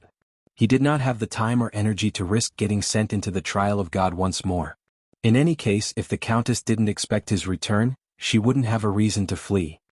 Moreover, both Blackwater and Heaven's Burial had declared war on Zero Wing. He needed to resolve this matter as soon as possible. Upon returning to the guild residence, however, Shifeng was greeted by a depressing atmosphere. The residence's main hall was far less lively than it had been. There were also fewer players around the quest boards. The former vigorous atmosphere that surrounded the guild residence was gone. It was hard to imagine that Zero Wing had fallen so far in just a few short days. One could see how powerful the Blackwater Corporation's foundations were. Fortunately, White River City was Zero Wing's territory. There were a large number of the guild's members here. It was not easy for Blackwater to deal with Zero Wing in the field. After all, Blackwater needed a lot of manpower to develop the many cities under its rule. The most it could afford was to send the guild's top experts. In a war, both sides needed to spend plenty of coins on rewards and remunerations. A guild's top experts were strong, so their chances of dying were much lower. They were also more capable of killing more enemy players. This was one of the most common methods employed in wars among guilds. In the end, each guild's resources would determine the outcome. Whoever lasted longer would be the winner. In the past, this method had destroyed many small guilds. Large guilds had more resources and funding. They also had more experts. Small guilds could not afford such a taxing war. The Blackwater Corporation really is impressive. In just a few days, they have won over so many of Starmoon Kingdom's dark guilds. Shifeng could not help but frown as he overheard various conversations as players loitered in the main hall. It seems that I can't let the Dark Gods Legion continue its expedition in the Undead Gorge. Are those dark guilds very strong? Thoughtful Rain asked curiously. The Dark God's Legion was Zero Wing's strongest legion. If he recalled the Dark God's Legion, it would impact the legion's development. Wars between guilds generally lasted a very long time. Having the Dark God's Legion waste its time on skirmishes around White River City wasn't a good idea. Amichim, they're very strong. Unlike regular guilds, dark guilds have an abundance of battle maniacs who love PvP and plundering weapons and equipment from other players. They are very familiar with field battles. Moreover, the skills they learn, the weapons and equipment they wear, and the techniques they possess all focus on PvP. Most importantly, the conditions to join a dark guild are far stricter than regular guilds. To join a regular guild, you only need to pass the guild's test. However, dark guilds are different. Not only do you need to pass the guild's test, but you also need to complete the systems test. The systems test? Thoughtful Rain was even more confused now. This was her first time hearing about such a thing. The systems test to join a dark guild isn't exactly difficult. You are only required to kill 10 players who are no more than 3 levels lower than you. However, remaining in a dark guild is far more difficult. The system will periodically task you with killing a certain number of players and NPCs. By doing so, you will gain a large amount of EXP and various weapons, equipment, and tools. If you fail, however, you will be expelled from the Dark Guild. Because of that, players who remain in the Dark Guilds are incredibly strong. In addition, unlike regular players, Dark Guilds members are very discreet. They are not easy to deal with. This is also why regular guilds usually avoid provoking them, Shifeng explained slowly. In the past, many guilds had been forced to disband because they had provoked powerful dark guilds. Unlike regular players, dark guild players did not kill monsters to earn EXP, weapons, equipment, money, and other necessities. Instead, they earned EXP from the players they killed. They also earned kill points, which could be traded for weapons, equipment, various tools of slaughter, money, and such. Dark guilds could easily afford prolonged wars between guilds. It was just another day at the office. This was how these guilds continued to exist in God's domain, despite so few dark guilds in the game and so few members. Following which, Shifeng notified Aqua Rose and called for a war meeting. As soon as Shifeng announced for the meeting, every Zero Wing member burst with excitement. Yes, our guild's upper echelons are finally going to make a move. I wonder what the guild plans to do this time. I've been waiting for this moment for so long. It would be awesome if the guild leader leads us into a decisive battle. It won't be easy to find a battle like that. Haven't you seen that the other party has no intentions of starting a head-on fight? They're trying to whittle us down bit by bit. Moreover, thanks to those dark guilds, it is becoming more difficult to start a team battle in the fields. Zero Wing's members expressed their opinions as they discussed Shifeng's call for action. Some were hopeful while others worried.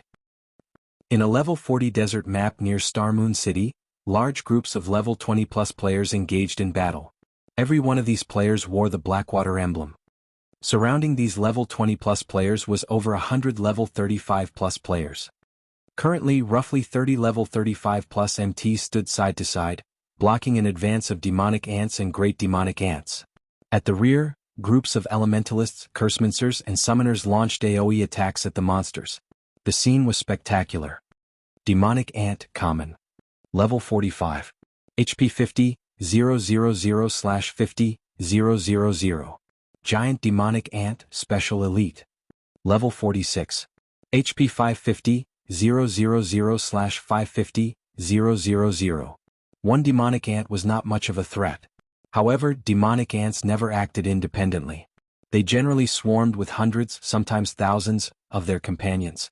Moreover, demonic ants didn't offer much loot, and the EXP they gave was average at best. Ordinary teams usually avoided them rather than wasting their time. However, demonic ants were one of the best monsters to grind for levels. The leveling speed here is not bad. Continue luring monsters. The more, the merrier, Abandoned Wave commanded as he sat leisurely behind the wall of players, enjoying a glass of wine as he watched his experience bar rapidly rise. A short moment later, the level 20+ players behind him leveled up again. Their leveling speed was so fast that it could render elite players speechless. Suddenly, an indifferent man in a black cloak, with most of his face covered in black bandages, appeared beside Abandoned Wave. The few level 40 experts guarding Abandoned Wave instantly tensed. Glancing at the indifferent man, Abandoned Wave raised his hand and said, "No need to panic. He's one of ours. Hearing this, the level 40 experts relaxed slightly. However, fear filled their gazes as they looked at the indifferent player. After all, none of them had sensed the man before he revealed himself. If he had come here with ill intent, the consequences would have been unimaginable. "Why are you here?" Abandoned Wave asked the bandaged man curiously. "My side's preparations are almost complete. I'm here just to give you these items. When the time comes, your men won't need to worry about friendly fire."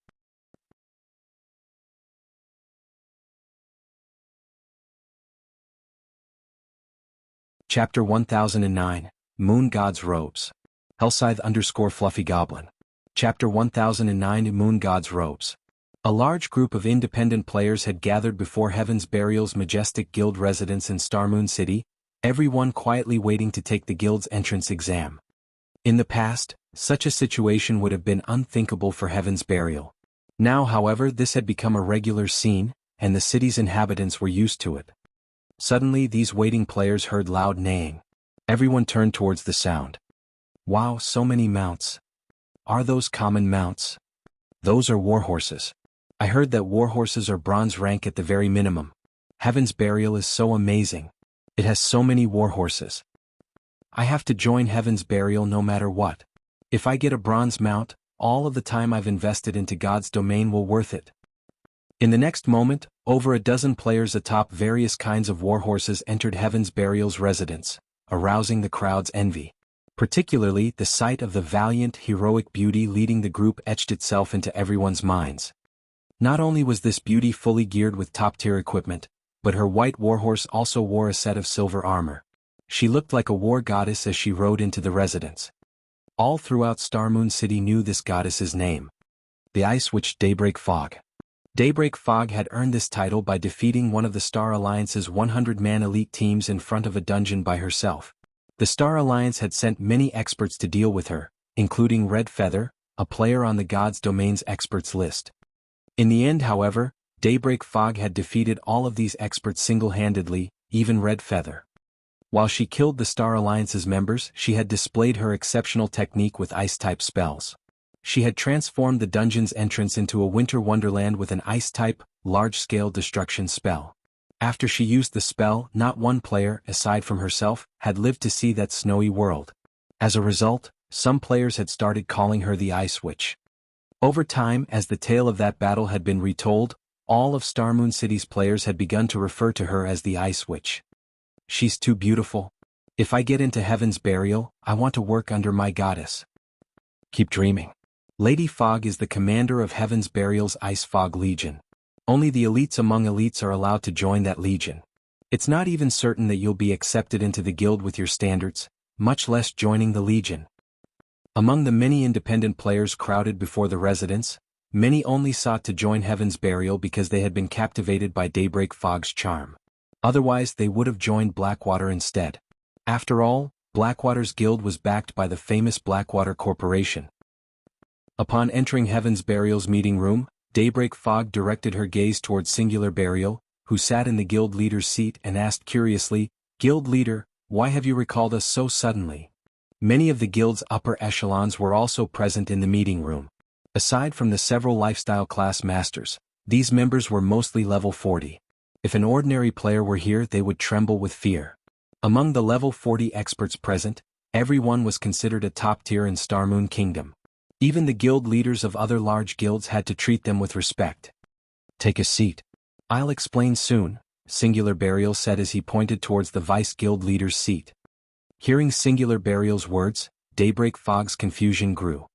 Practically every upper echelon was here, only a few preoccupied members were missing. Yet, Singular Burial's comments seemed to suggest that they were waiting for someone. What's going on?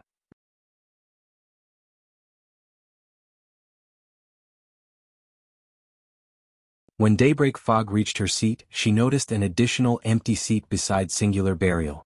This seat had been placed parallel to the guild leader's seat. Daybreak Fog wasn't the only person who wondered. The rest of the upper echelons were also curious. In Heaven's Burial, Singular Burial was their one and only leader. He had single-handedly supported the entire guild. No one sat as his equal. That hadn't even changed when Blackwater's guild leader, Abandoned Wave, had visited. After waiting for a little over 10 minutes, the meeting room's heavy doors swung open. Who is she? Everyone turned towards the doors, discovering a peerless beauty. The dazzling young woman wore a set of luxurious purple robes that reached the ground, vividly highlighting her graceful curves. The girl had silky black hair that reached her willowy waist. Every step she took felt as if she were stepping on their aspirations, inadvertently driving their gazes to the floor. How does such a person exist in this world? Daybreak Fog's eyes widened in shock. She had never dreamed of this world having such a beautiful girl. Even Daybreak Fog acknowledged that she was no match for the girl's beauty, and she could not help herself from being captivated. The instant this young woman appeared, she had become the center of attention. Is she wearing the moon god's robes? The cleric Flameblood commented, shocked, when he saw the young woman's luxurious purple robes. When everyone else heard the comment, they were also shocked. Ordinary players might not know what the moon god's robes were, but the equipment was relatively famous in Blackwing City's high-class auction house. As epic-ranked mage robes, the starting bid was already a whopping 4,000 gold. Its price could already rival that of an epic weapon. In the end, however, a mysterious player had purchased it for 7,600 gold. Many players had ridiculed this mysterious player. After all, this player had spent so much money to compete with the NPC nobles over a single piece of epic equipment. Had that person spent a little more money, they could have afforded a major city's golden land. It would have been easy to earn back the cost then. They had never dreamed that such a peerless beauty had been the mysterious player who purchased the moon god's robes. These guild members instantly activated their identification skills, hoping to discover this beauty's identity. However, even after using advanced identification skills, they had failed to learn anything. Sorry for the delay. I had some matters to deal with, the young woman apologized after taking her seat. Alright, since everyone is here, let me introduce you. This is the Blackwater Corporation's representative, Miss Ling Jingxian. She has come here to discuss the raid on Stone Forest Town, Singular Burial said, respect filling his voice as he introduced Ling Jingxian. Although the introduction had been simple, everyone was shocked. Singular Burial's respect for Ling Jingxian was one thing, but they had not expected that their discussion would involve raiding Stone Forest Town.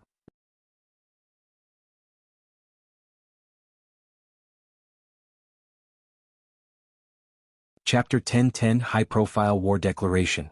Hellscythe_Fluffy Goblin. Chapter 1010 High-Profile War Declaration.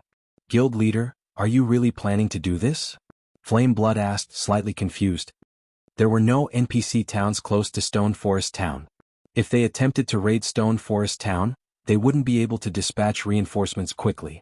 On the other hand, Zero Wings members could utilize the guild transfer scroll to reach the town in an instant. Even when they died, they would revive inside the town. To put it simply, this town was easily defensible. Although Stone Forest Town's protection period was over, players could hire NPC guards. Although the levels of the enlisted NPCs would not be as high as the level 150 NPC guards hired during the protection period, recruited NPCs were still 10 to 15 levels higher than current players. With Stone Forest Town being one of Zero Wing's primary revenue sources, after its protection period had ended, Zero Wing had hired 500 level 50 and above Tier 1 NPC guards to defend it. In addition, many of Zero Wing's members were garrisoned in the town. Zero Wing had also constructed basic mana pulse cannons, which the guild had used in its war against the Star Alliance, around the town. In the last war, Zero Wing had introduced everyone to the weapon's attack range and destructive power.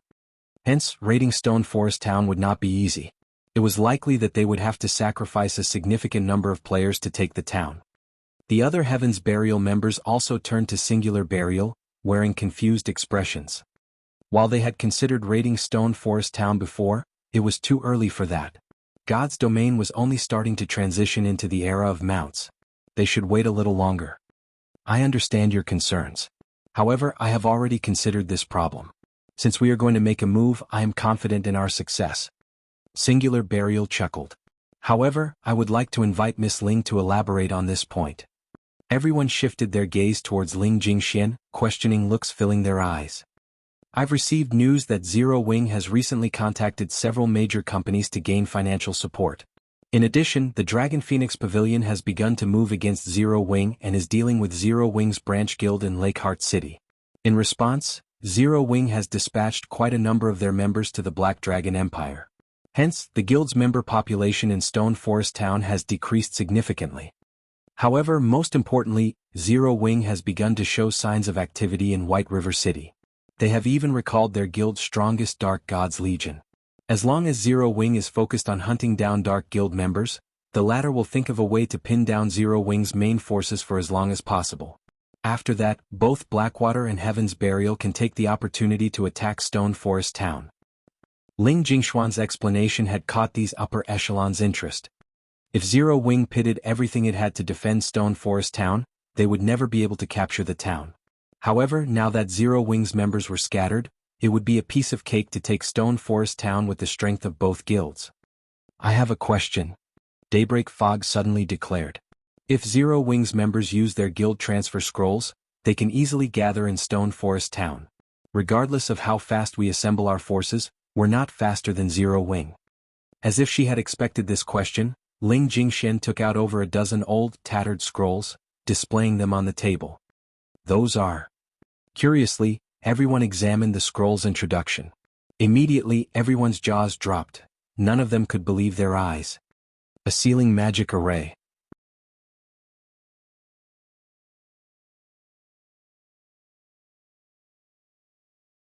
This magic array would seal off an area for a certain amount of time, preventing the players from teleporting out of or into the area. This was a godly tool for raiding towns and cities.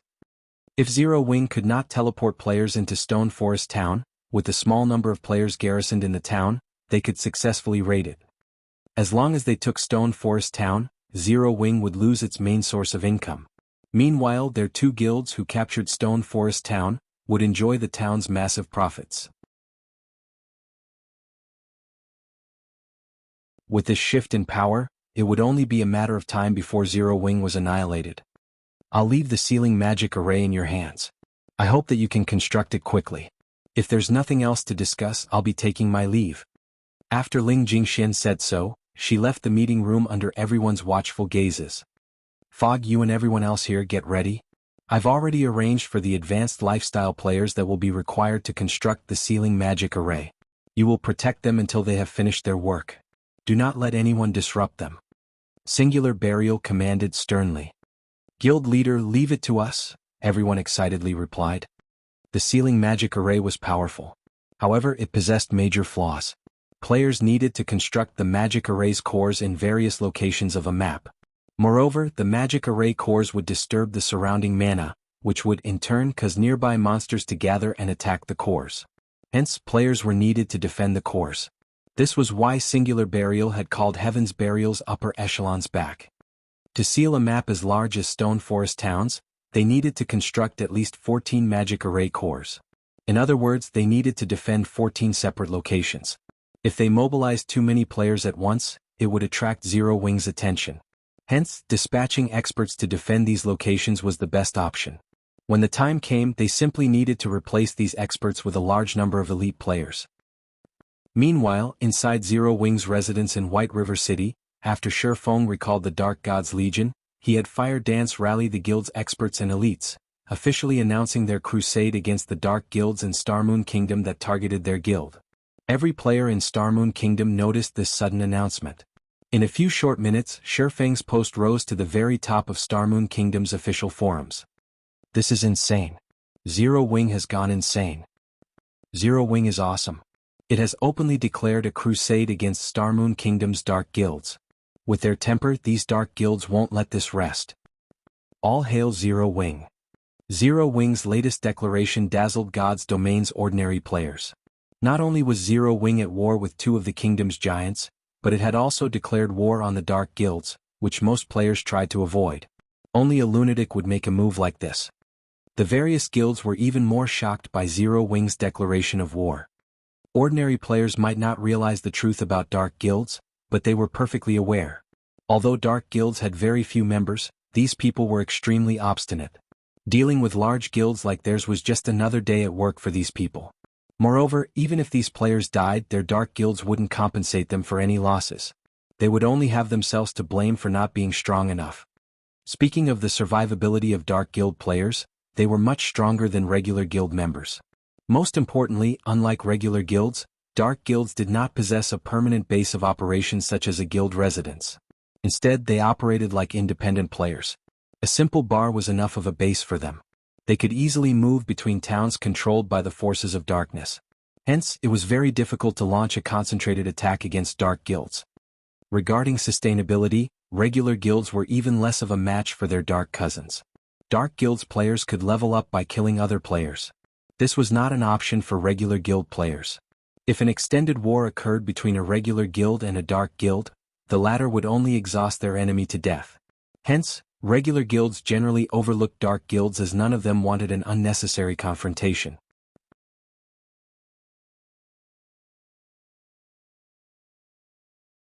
Logically, Zero Wing should have been more focused on dealing with Blackwater and Heaven's Burial after it realized that its enemies had hired dark guilds to take action. After all, dark guilds were merely hired guns. It was easy enough to hold them at bay. Once their employers were gone, they would go back to their normal lifestyle. Yet, not only had Zero Wing ignored Blackwater and Heaven's Burial, but it had also provoked the various dark guilds deliberately. Zero Wing's priorities were clearly skewed.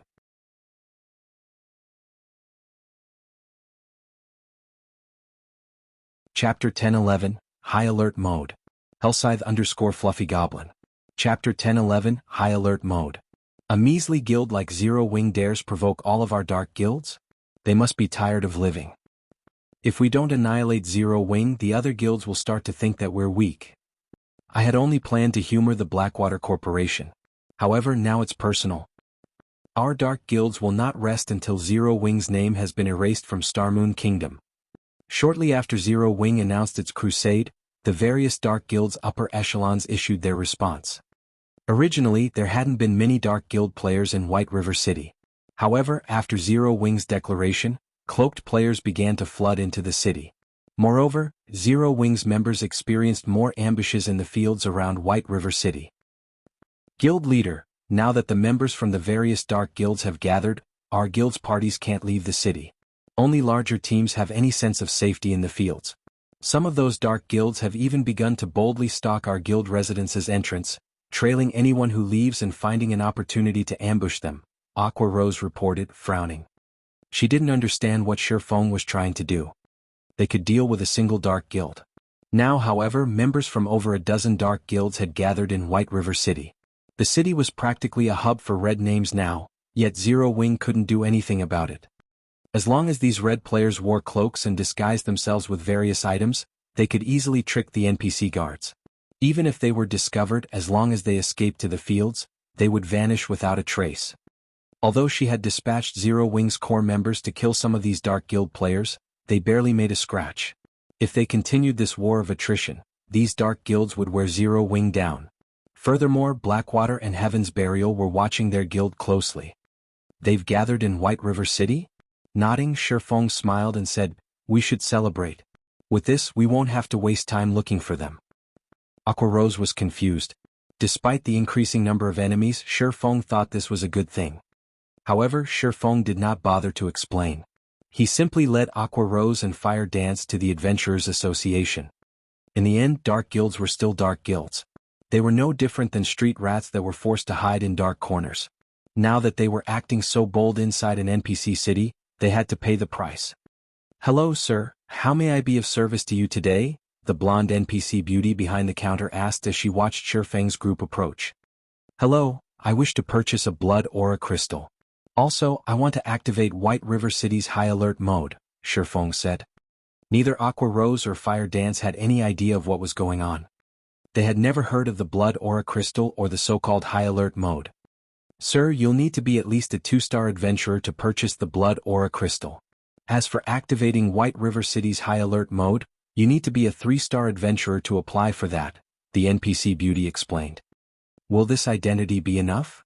Shifeng chuckled as he switched to the Spirit Slayer title. The Spirit Slayer title was an advanced title that allowed him to enjoy 4-star benefits in the Adventurers Association. His status was equivalent to that of a Vice Branch Association Master. "So, it is Lord Spirit Slayer. Here is the blood aura crystal. As you are a 4-star adventurer, you will receive a 30% discount. You may purchase the blood aura crystal for 700 gold. As for applying for the city's high alert mode, You must pay a 1,400 gold application fee. Upon seeing Shifeng's title, the NPC beauty adopted a more respectful tone and posture as she spoke with Shifeng. "All right," Shifeng said. He then handed 2,100 gold to the NPC. Both the Blood Aura Crystal and the city's High Alert mode were red players' nemesis. This was why players from the various dark guilds avoided NPC cities. The Blood Aura Crystal could detect players' blood aura within a certain range. Only players who had killed other players or lawful NPCs had a blood aura. It was similar to PvP players' red names. It also took a long time for a player to get rid of their blood aura. In the past, the Blood Aura Crystal had been commonly used to target dark guilds. Only current players had not discovered this yet. The Blood Aura Crystal was also very expensive, and only 2-star adventurers could purchase and use it. As for the High Alert mode, to put it simply, it would prevent all players within White River City from equipping black cloaks to hide their identities. The patrolling NPCs would also wield an advanced detection stone that would pick up on dark creatures' auras and red players' blood auras. At the same time, players within the city would not be able to use teleportation items. With this mode, there were only 2 ways to leave the city: the teleportation hall and the city's entrance. However, high-tiered NPCs guarded both locations. Without the black cloak to hide their identities, red players had no escape. Lord Spirit Slayer, your application has been approved. High Alert mode will last for 3 natural days. You will have to wait another week before you can reapply for this mode, the NPC beauty respectfully informed Shifeng. After the NPC finished speaking, a system announcement rang throughout White River City. White River City system announcement. The city has temporarily entered High Alert mode. All teleportation tools will no longer function within the city. The system announcement repeated 3 times, dazing White River City's players. What's this High Alert mode? Did somebody trigger a special quest? As the city's players wondered about the system announcement, every player wearing a black cloak was revealed. What's going on? Why isn't my black cloak working? The Dark Guild players camping outside Zero Wing's residence panicked at this sudden development. Without their black cloak's hide effect, the high-tiered NPCs would easily see through their disguises.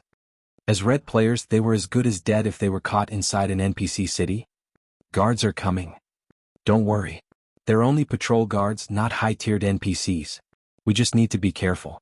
Once this High Alert mode ends, we can leave the city safely. You're right. Only advanced identification skills can see through our disguises.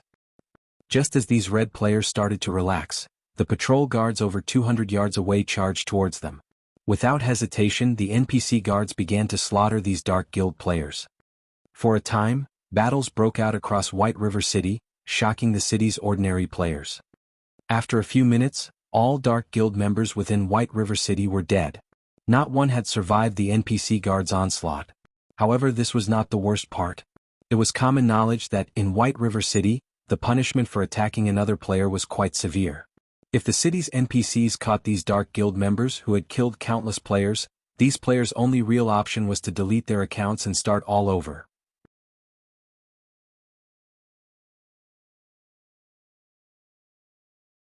Chapter 10-12, Profitable Investment. Hellscythe_Fluffy Goblin. Chapter 10-12, Profitable Investment.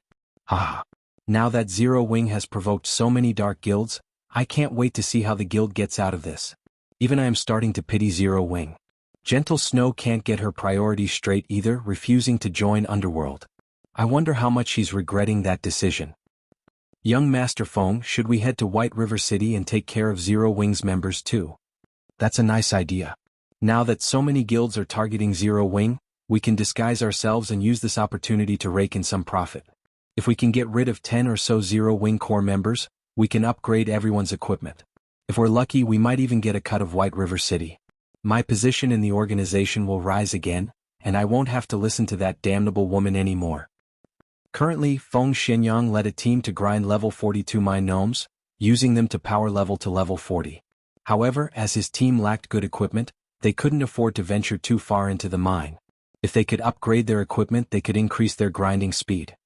However, when Feng Xianyang thought about how he had been forced to lead this team personally, he was indescribably frustrated. He had been one of Underworld's middle managers. Now, however, he had been reduced to leading a team to grind monsters. This was all due to Underworld's upper echelon's sudden focus on Yulan. They had even transferred Maple City's management, as well as 5 other major cities, to Yulan. This was a nightmare. Just you wait. When Zero Wing falls, I'll poach Zero Wing's top players and regain possession of Overwhelming Smile. Feng Xianyang inwardly chuckled. Zero Wing's elite members and experts were extraordinarily strong. If Zero Wing were defeated, these people would refuse to join guilds like Blackwater or Heaven's Burial. At that time, he simply needed to offer an appropriate price to recruit them. After making these people his own, Underworld's upper echelons would have no choice but to focus on him. When Feng Xianyang and his team reached White River City, they were astounded by what they saw. The NPC guards were slaughtering numerous players inside the teleportation hall. In the face of the level 180 guards, level 40 expert players were infants. The NPCs only needed one hit to defeat each player. One cloaked player, who had just teleported into the city, died before he had even realized what had happened. What's going on here? Chills ran down Feng Xianyang's spine as he looked down at the Dark Guild player corpse beside him. Feng Xianyang wasn't the only player who wondered what was happening. Many other guilds that had teleported to White River City to take advantage of Zero Wing's predicament were stupefied. Inside the spacious teleportation hall, several hundred disguised red players had died. The scent of blood lingered in the air. White River City had become a forbidden ground for red players. Previously, everyone had thought that these Dark Guild players were too arrogant in the city. Now, however, they pitted these players. Any red players the NPC guards killed would be jailed in White River City's confinement room to await their punishment after they resurrected. With the crime values these Dark Guild members possessed, it would be a miracle if they were not locked up for over a month. Rescuing these players from White River City's confinement room was nothing more than a dream. Level 200 Tier 3 NPCs guarded that room, and they would instantly kill any and all players that didn't belong. However, if these players weren't rescued, mainstream players would have long since surpassed these players' levels and equipment by the time their prison sentence was over. It would be very difficult to catch up. At the very least, they would need to spend several months grinding endlessly. As for deleting their accounts and starting all over again, although they could level up quickly if high-level players power leveled them, they would never catch up to mainstream players in a month without some leveling secret. Of course, regaining their levels was one issue, but what about their reputation? What about their weapons and equipment? What about the wealth they had accumulated? Young Master Feng, are we still going to take on Zero Wing's members? South Wolf, who was currently level 38, asked hesitantly. Zero Wing was definitely involved in White River City's sudden development, and anyone that said otherwise was lying. If Zero Wing was already capable of this, who knew what else the guild could do? Let's investigate the situation first. Feng Xianyang felt somewhat unsteady at this moment. He could not forget the level 40 expert who had teleported in beside him dying after a single strike. Elsewhere, the various Dark Guild's upper echelons were dumbfounded when they heard the news of this sudden development. Can someone tell me what is going on? Why are White River City's NPCs slaughtering our members like madmen? This was the first time these Dark Guilds had encountered a situation like this. The NPC city that they had been able to move through freely was now a forbidden land. Over half of the members they had dispatched to White River City were dead. Only a small minority were still active in the fields near White River City. This was an unprecedented blow to their Dark Guilds. The death of their members was nothing to them. However, if their members were confined for over a month, this would severely wound their guilds. Damn it! Zero Wing set us up. Contact the other Dark Guilds immediately. From now on, we cannot let anyone from Zero Wing survive. If they show themselves, kill them all. Starmoon Kingdom's various Dark Guilds swore to fight Zero Wing until the bitter end. What did you say? Over half of the Dark Guild members have been locked up in White River City's confinement room. How is that possible? Didn't they have their disguise tools? Abandoned Wave's expression froze when he received the news. He could not bring himself to believe it. While Dark Guilds were not strong in a head-on battle, their survivability and ambushing capabilities in the fields were top-notch. This was precisely the reason that he had paid a massive price for these Dark Guilds to whittle down Zero Wing's strength. Yet now, over half of them had been killed and jailed in White River City. With this, it had become far more difficult to deal with Zero Wing's members. Guild leader, what should we do now? Now that over half of the Dark Guild players have been locked up, the threat on Zero Wing has been reduced significantly. Moreover, some of the regular guilds that intended to strike Zero Wing have decided on the wait-and-see approach, the middle-aged, bald man asked. After some thought, Abandoned Wave commanded, "This development has affected our plans slightly, but no matter. Contact the Dark Guilds immediately. Tell them that we'll send some of our top players to assist. If they can delay Zero Wing's top players, we'll reward them." Heaven's Burial had already begun to construct the sealing cores around Stone Forest Town. If they could not pin Zero Wing's core members down in White River City, taking Stone Forest Town would become far more troublesome. Understood. After hearing this, the middle-aged man retreated to contact the various Dark Guilds. Meanwhile, inside White River City, Shifeng was in a very good mood. He had simply spent some money to exterminate the pests in White River City. He had never expected such a huge windfall. After he had activated the city's high alert mode, over 10,000 red players had died and were captured. This result earned him yet another advanced title: City Protector.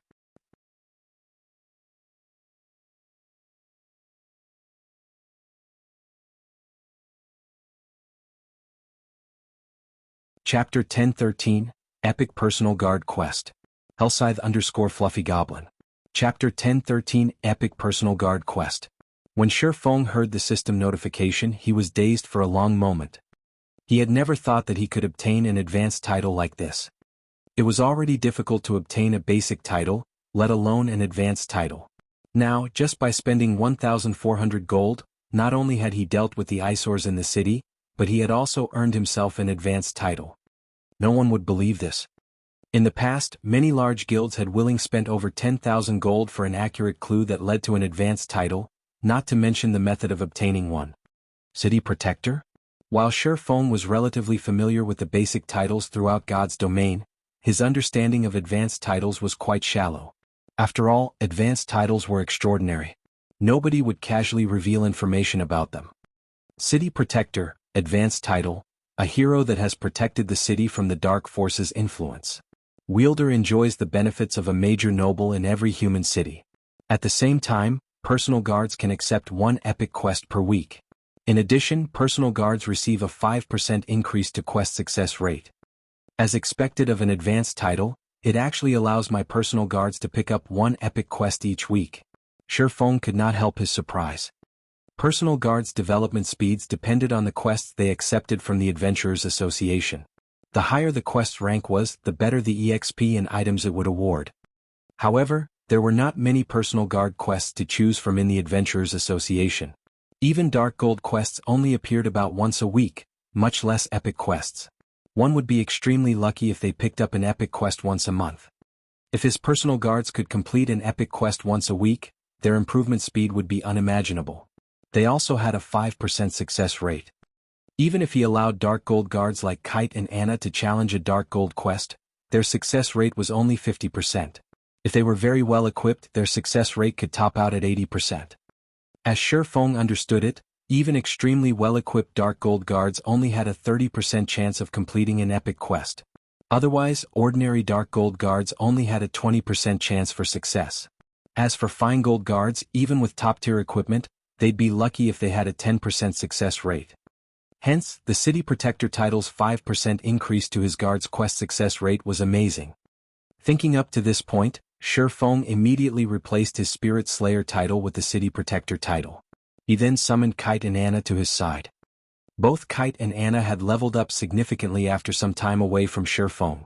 The last time he saw the two NPCs, both were only level 60. Now, however, both had reached level 65. Meanwhile, Aqua Rose and Fire Dance, who stood beside Shifeng, were shocked upon seeing Kite and Anna. "How are they so strong?" Aqua Rose asked curiously. She had long since become a Viscount of White River City and could recruit her own personal guard.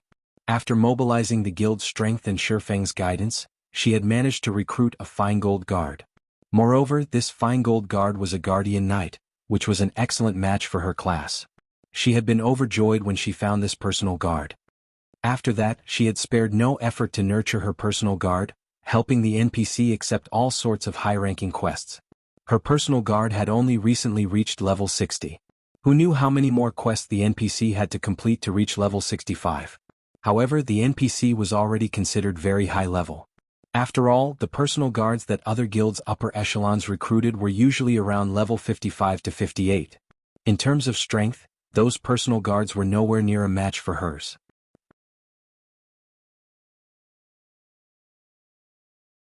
Yet, right now, not only had both of Shifeng's personal guards reached level 65, but the NPC's auras felt like that of two level 65 Great Lords. Aqua Rose felt as if she were suffocating in their presence. After summoning his two personal guards, he spent 200 gold for both of them to accept an epic quest together. The Adventurers Association's epic personal guard quests could be completed by more than one person. Moreover, by forming a party, the guard's success rates increased. However, only personal guards that belonged to the same player could form a party. Multiple players' personal guards could not form parties together. With both Kite and Anna challenging the epic quest, the displayed success rate had increased substantially. Including the benefits from Shifeng's title, their current success rate was 37%. That percentage was high enough to excite many players, but Shifeng was not satisfied. Although a 37% success rate seemed relatively high, Shifeng knew that Kite and Anna might only succeed one of 5 attempts, rather than the theoretical one of 3. However, these NPCs could only accept one epic quest each week.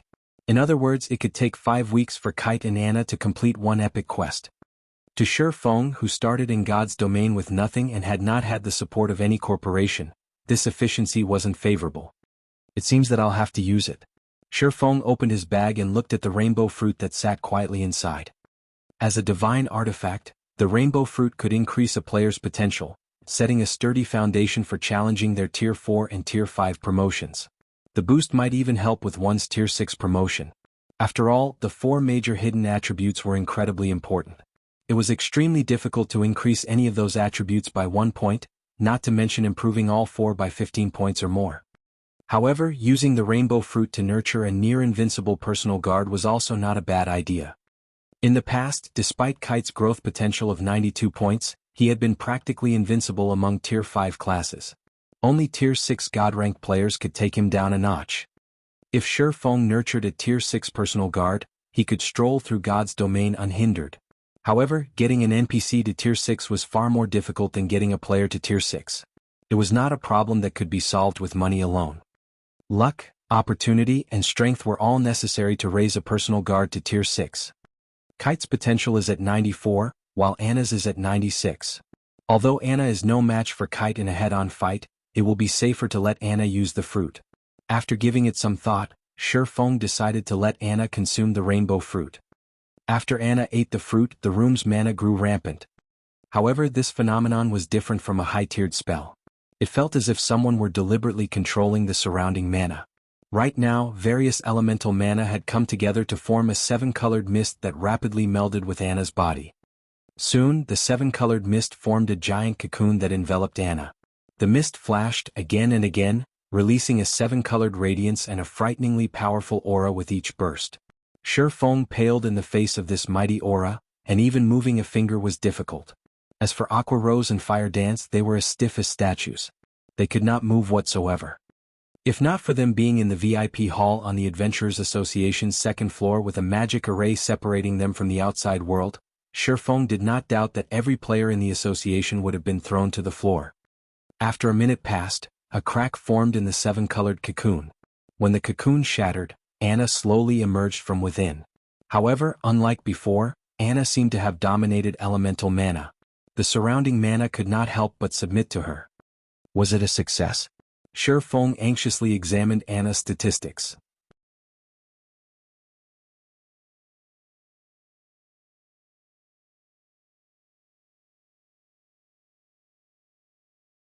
Chapter 1014, Promotion to Epic Guard. Hellscythe_Fluffy Goblin. Chapter 1014E Promotion to Epic Guard. The frightening mana circulating in the room drove everyone's gazes to Anna. Despite having the same level and items, Anna's aura had undergone an earth-shattering change.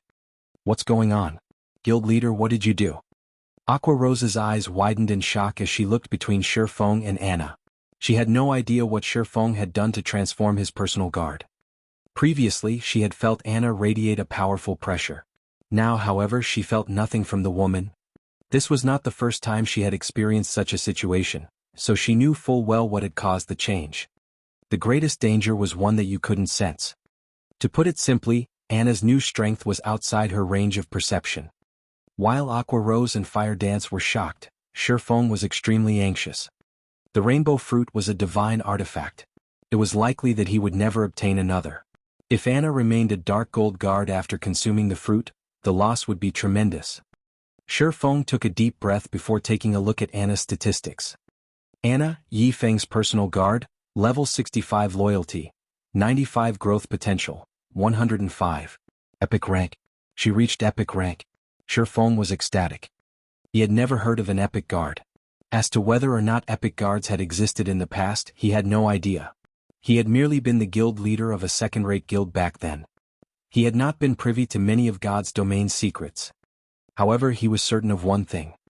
Even among epic guards, one would be hard-pressed to find one with a growth potential as high as 105 points. In God's domain, the importance of an NPC's growth potential grew as they reached higher levels. At higher levels, even an extra point would result in a massive boost to the guard's attributes with each level up. Hence, even personal guards of the same rank and level could have drastically different attributes. Take Kite for example. Although his growth potential was only 2 points higher than it had been, after he reached the same level and tier that he had been in the past, his strength would surpass his past self by a minimum of 10%.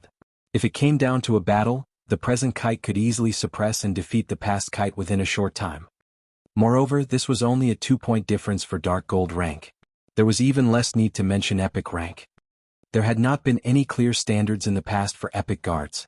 Any NPC whose growth potential exceeded 100 points was considered an Epic guard. Currently, Anna's growth potential exceeded Kite's by a whopping 11 points. By the time Anna reached level 70 or 80, he had no doubt that she would defeat Kite even in a melee battle. In terms of combat power, even the current Anna could defeat Kite. As both NPCs continued to level, the gap between them would only grow wider. In the end, even Kite would have to look up to Anna. Amazing. Anna's promotion to Epic rank has raised the Epic Quest success rate to 67%. I doubt even a full party of Dark Gold guards could achieve such a percentage. Shifeng was speechless. With her promotion, Anna had learned many new skills. She now had 3 Tier 2 curses, one more than before. Most importantly, she had learned a Tier 2 domain skill. With this domain skill, Anna was practically invincible among Tier 2 classes. Unless the other party also possessed a domain skill, even 2 Kites were no match for Anna. Following which, Shifeng had Kite and Anna set out to complete their epic quest. The sooner they completed it, the more they could improve their strength. Guild leader, I've just received news that Blackwater has dispatched many of their top players. From the looks of it, it seems that they were sent to help those dark guilds. Meanwhile, the members of the various dark guilds have joined forces. Not only are they targeting parties, but they've also begun ambushing 100-man teams, Aqua Rose reported once she received this information. In addition, Blackwater has opened another shop in White River City and is selling cast steel armor kits and mana mixtures in large quantities. They've even reduced their prices. They've already lured a lot of players to their shop. They've also started purchasing rare herbs and ores at high prices from all over Star Moon Kingdom. It looks like they're getting serious. Getting serious, huh? Shifeng smiled. Since they want to play this game, then we'll get serious as well. Saying so, Shifeng purchased 100 cloaking scrolls from the Adventurers Association. The cloaking scrolls were unique to the Adventurers Association. Only 3-star adventurers could purchase them, and each scroll cost 20 gold. The cloaking scroll were considerably useful to players adventuring in the fields. When used, the scroll provided a cloaking buff to players within a 20-yard radius, which prevented them from being tracked, searched, and perceived. It also increased these players' movement speeds by 10% for 2 hours. This was a must-have tool for escaping and pursuing enemies. Unfortunately, only the person who purchased items from the Adventurers Association could use them. 2-star adventurers could purchase a scroll similar to the cloaking scroll, but the scroll was only effective on themselves. Following which, Shifeng gathered the Dark Gods Legion's members and Zero Wing's main force in the guild hall. He then used the Blood Aura Crystal and Cloaking Scroll. Everyone immediately obtained a buff. White River City Region, Snowy Forest. The snowy forest was a level 40 to level 50 high-resource map. Usually, White River City's various large guilds came here to level. Now, however, this had become the main battlefield in the war between Zero Wing and the various dark guilds. Godfire, you really are amazing. You actually defeated that level 39 expert from Zero Wing in 3 moves. A level 39 mighty berserker in spiked armor gushed with admiration as he gazed at a level 40 emaciated youth wearing dark gray mage robes. As their dark guilds had agreed to work together, they no longer operated individually or in small parties. They now moved in large teams. After experiencing several battles together, everyone on this team admired this level 40 elementalist. It's nothing. Zero Wing's experts are noobs. They couldn't dodge my great fire dragon technique. If I were fighting our guild's experts, they would have easily dodged an attack like that rather than succumbing to my chain attacks, the youth named Purgatory Godfire said, laughing. Godfire, you're too humble. I've heard that you are the top 5th elementalist in your guild. Among the elementalists in Starmoon Kingdom, only a handful are as strong as you, another level 40 masked assassin said. Others might not realize Godfire's strength, but he knew. After all, Godfire's dark guild was far from ordinary. The elementalist was a member of Smiling Angel. It was a top-tier dark guild that operated in multiple kingdoms and empires. The guild was many times stronger than their dark guilds, which only operated in Starmoon Kingdom. While everyone chatted with each other merrily, 5 streaks of blue light swept past the team. In the blink of an eye, 5 of the team's 50 players died, transforming into light particles before vanishing and leaving behind a few pieces of weapons and equipment. Who? The Dark Guild players finally reacted. They turned towards the blue light's origin. They were all experts, yet they had only noticed the ambush after 5 of their team members had died. This was unprecedented. Don't even think that you can escape with your lives after killing Zero Wing's members.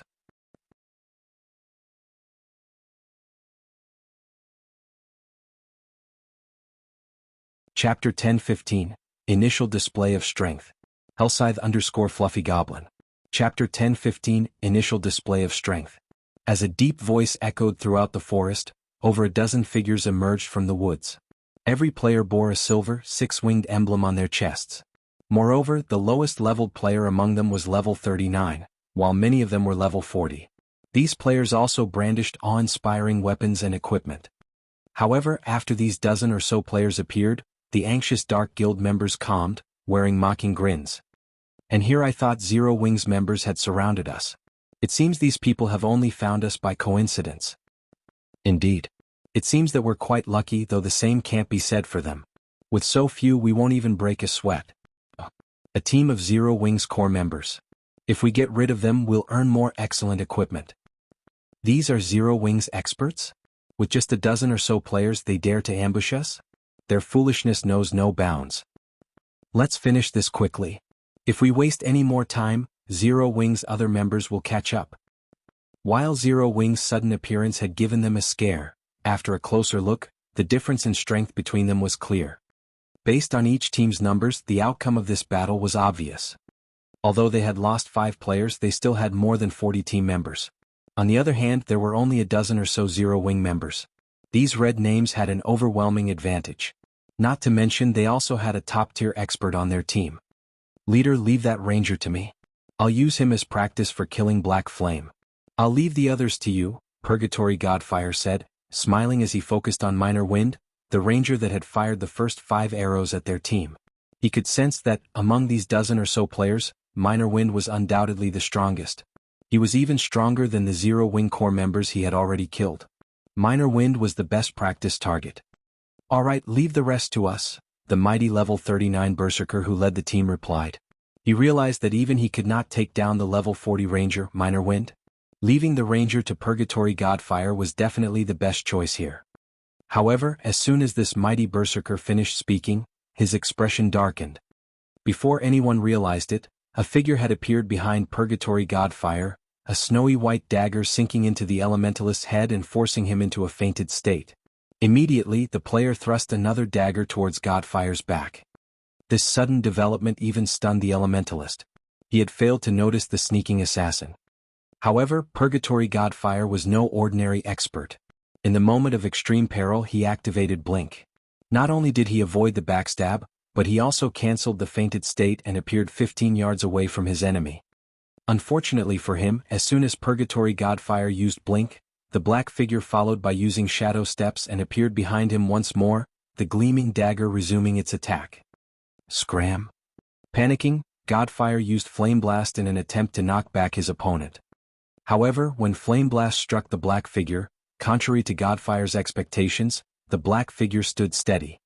His Flame Blast had passed through the figure's body harmlessly. Crap. An afterimage. Godfire immediately realized that he had been fooled.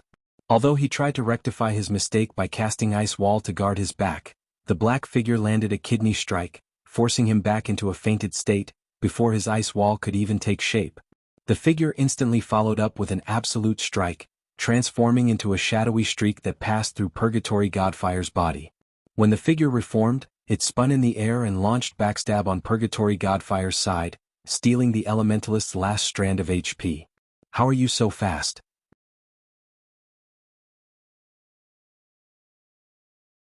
Could you be Zero Wings #1 expert? Fire Dance. It seems that I truly have rotten luck.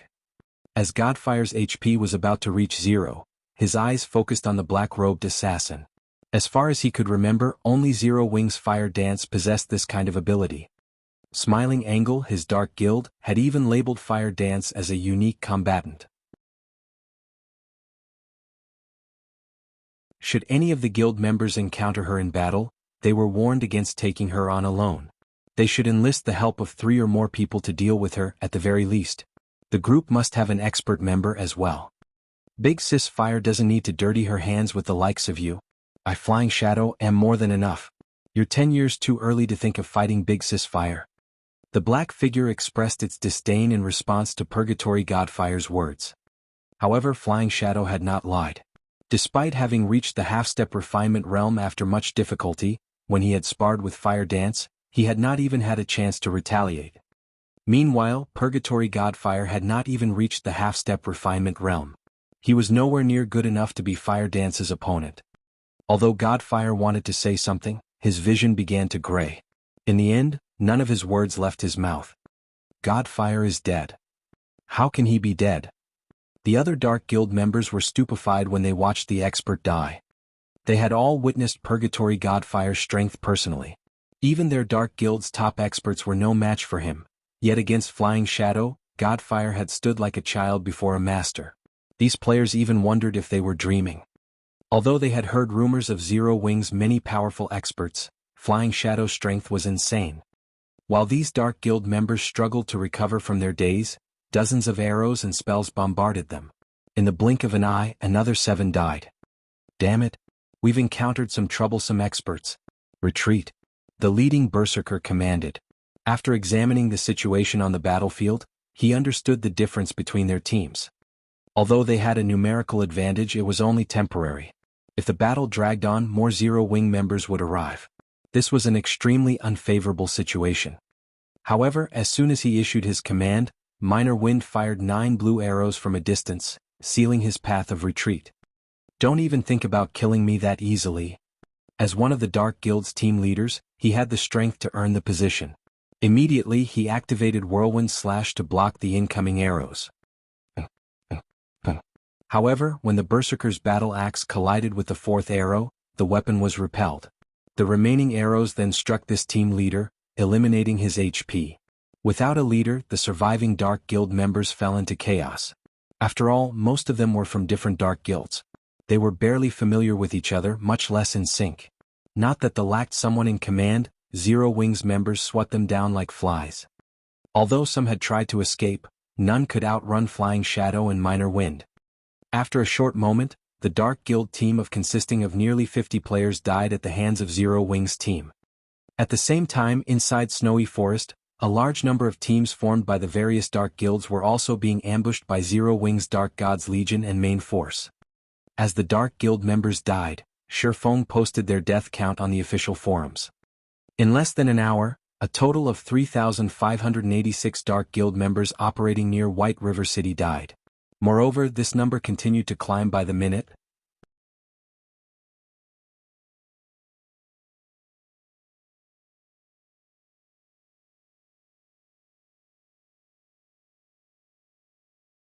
Chapter 1016. Unsealing the Advanced Book of Magic. Hellscythe_Fluffy Goblin. Chapter 1016. Unsealing the Advanced Book of Magic.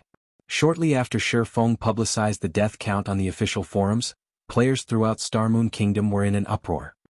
The various guilds, who watched from the sidelines and planned to take advantage of Zero Wing's misfortune, were particularly stupefied. Dark guilds were famous for their abstinence and resilience. Although they had few members, taking down a dark guild in a field battle was extremely difficult for regular guilds unless they wanted to invest far more players and resources into the endeavor.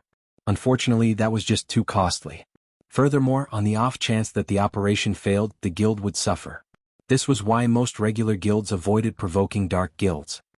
Yet, not only had Zero Wing lured over half of the dark guild members into a death trap, but the guild had also begun to plow over the remaining members like a bulldozer.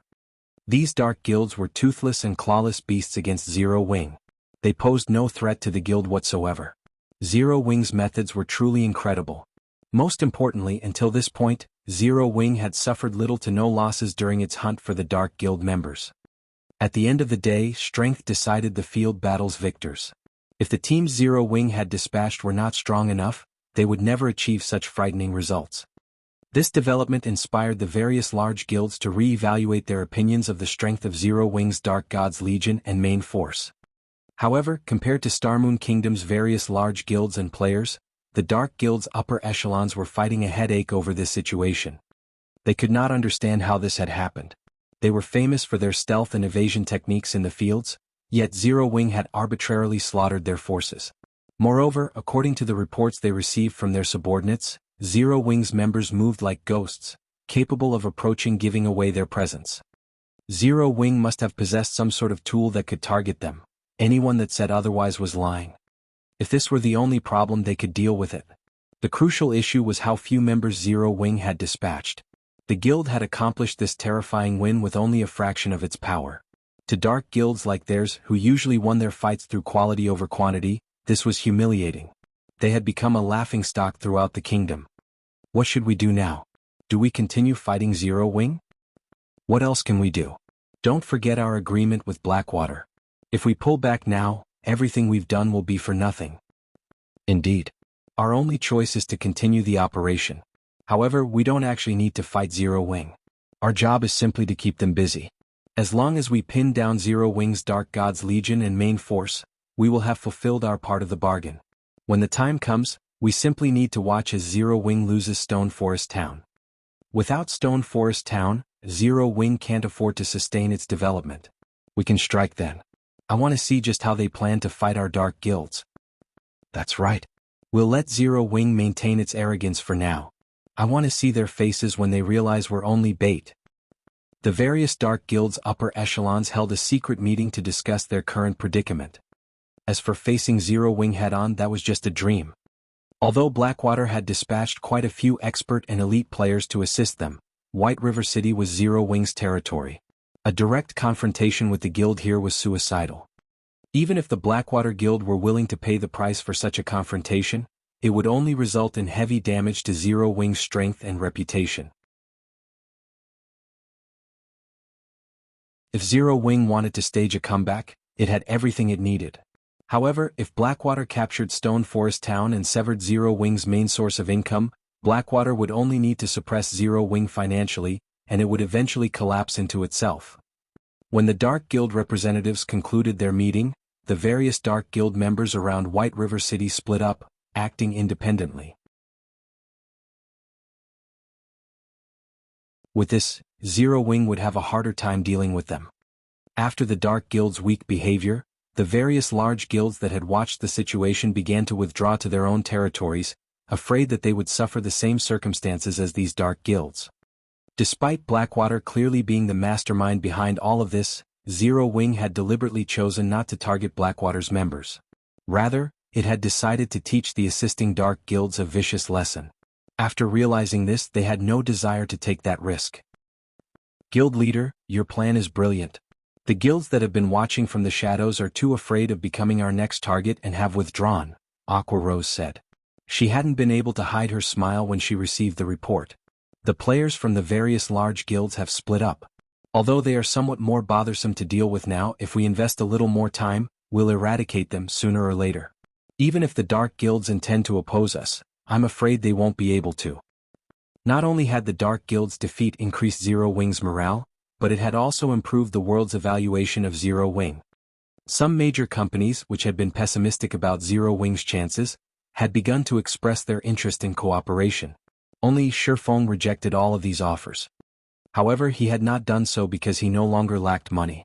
Rather, these corporations demanded a cut of Zero Wing's shares in exchange for their cooperation. Shifeng would not tolerate that. Crap. Zero Wing is too arrogant. Do they really think that a small guild like Zero Wing can stand against the Blackwater Corporation? Without our support, the Blackwater Corporation will, sooner or later, reduce Zero Wing to nothing. The various corporations' representatives were enraged when they received the blatant rejection. Guild leader, should I utilize my family's authority to invest some of the Star and Moon Group's funds? Aqua Rose asked somewhat worriedly. The Blackwater trading firm dropped its prices again and again. They were now taking a loss with almost every item they sold. However, Aqua Rose had to admit that it was quite effective. The Candlelight trading firm had been losing profits as a result. In addition, Zero Wing had recently established 2 more branch guilds. It cost a considerable amount of coins to maintain the additional main forces. Furthermore, a battle raged in Lakeheart City. No need. I'll find a way to earn more coins. Shifeng shook his head. He had already upgraded Icarus's heart to epic rank. He had even filled the necklace's life force storage. This was a good opportunity to show what the necklace was capable of. If he became a master forger, not only would he have a higher success rate when forging the fine gold ranked magic light set equipment, but he would also unlock the next item in the Advanced Book of Magic. The Advanced Mana Armor Kit. Previously, the strongest armor kit Shifeng had been able to produce was the Intermediate Mana Armor Kit. One of these kits could increase the wearer's attributes by over a dozen points. With 3, the total attribute boost was the equivalent of an additional piece of dark gold equipment. However, the Advanced Mana Armor Kit was more astounding. It was also the strongest item one could learn from the Advanced Book of Magic. In the past, countless players had gone crazy over the Advanced Mana Armor Kit. This kit was precisely the reason that a small guild had risen in the massive world of God's domain.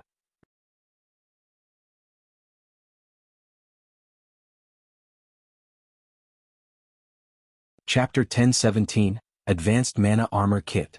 Hellscythe_Fluffy Goblin. Chapter 1017 Advanced Mana Armor Kit. Starmoon City, Heaven's Burial's residence. Although the Dark Guild's defeat had significantly increased Zero Wing's prestige in Starmoon Kingdom, this outcome had not affected Heaven's Burial in the slightest. There was still a long line of players queued up outside the guild's residence. Rather, things had become even more lively outside the guild residence. After the majority of the Dark Guild members had been confined in White River City, Heaven's Burial announced its recruitment for a large number of lifestyle players. It had even publicly announced that lifestyle players who joined the guild could receive guidance from a few of the virtual gaming world's well-known lifestyle masters, easing the difficulty of reaching the master rank in the future. The master rank was every lifestyle player's goal. It was also an opportunity for countless lifestyle players to get rich overnight.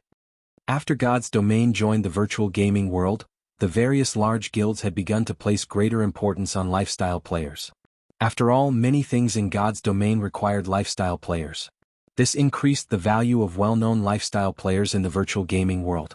In God's Domain, some lifestyle players' status could even rival that of top-tier experts. Many super guilds even began to compete to recruit lifestyle players who had a list of achievements in previous virtual reality games. Among them, the Super Guild Battle Wolves had paid an astronomical price to recruit one player who had been known as one of the top 5 Grandmaster lifestyle players in the virtual gaming world. Moreover, the Battle Wolves had made this Grandmaster their chief forger. Becoming one of a Super Guild's forgers was already quite difficult, much less becoming the chief forger. A chief forger's status was the equivalent of the vice guild leaders. Although they did not dream of such a lofty position, if they could become master lifestyle players in God's Domain, they would be set for life. However, reaching the master rank in God's Domain was easier said than done. If they were guided by someone with experience, though, it would be easier to become masters in the future. This was precisely the reason that Starmoon Kingdom's lifestyle players had flocked to join Heaven's Burial. Not only that, but other kingdoms' lifestyle players also began to rush towards the guild after hearing about its recruitment. Uncle Seven, why are you in such a hurry to meet me? If you had something urgent to say, couldn't you have just called me? Why make the trip back? Singular Burial asked, chuckling as he looked at the 50-plus-year-old man as he frantically rushed into the guild leader's office. If this were something that could have been conveyed in a call, I would have done so. This is important enough to make the trip. I also have a surprise for you, Seven Treasures said, laughing. A surprise? Singular Burial responded skeptically. I knew you wouldn't believe me. Here, take a look. What do you think this is? Seven Treasures retrieved a design from his bag and placed it on the table. This is... Singular Burial was stunned after reading the design's introduction. Although the design was very common, the words, Light Stone, attracted Singular Burial's attention. As the guild leader of Heaven's Burial, not much surprised him. Even an epic weapon wouldn't faze him. However, he had to admit that the light stone forging design that Seven Treasures had laid before him had been a surprise. The light stone was practically the candlelight trading firm's symbol. Despite Heaven's Burial and Blackwater working together, neither of their guilds had been able to damage the candlelight trading firm overmuch. This was due to the light stones. Who in God's domain did not want to level up faster?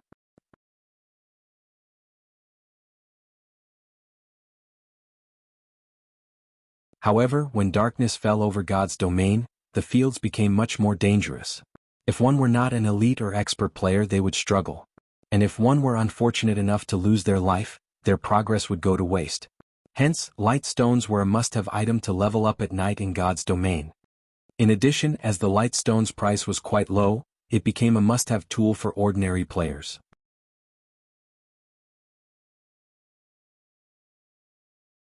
This secured the candlelight trading firm's position, leaving no room for competition. However, now that Heaven's Burial had the light stone forging design, the candlelight trading firm would no longer hold the monopoly over the light stones. Uncle Seven, where did you find these? Singular Burial asked. Only one forging player could learn from a single forging design, and the number of light stones one person could produce was limited. The heavenly trading firm still wasn't a threat to the candlelight trading firm. This would barely impact Candlelight's business. In the Towers of Death. One of our guild's teams obtained one by accident while grinding monsters there, Seven Treasures said, laughing merrily. After obtaining this design, I immediately notified the guild's elite teams to grind in the Towers of Death. Soon we'll have far more light stone forging designs. Wonderful. This is simply wonderful. Uncle Seven, I'll leave the rest for you.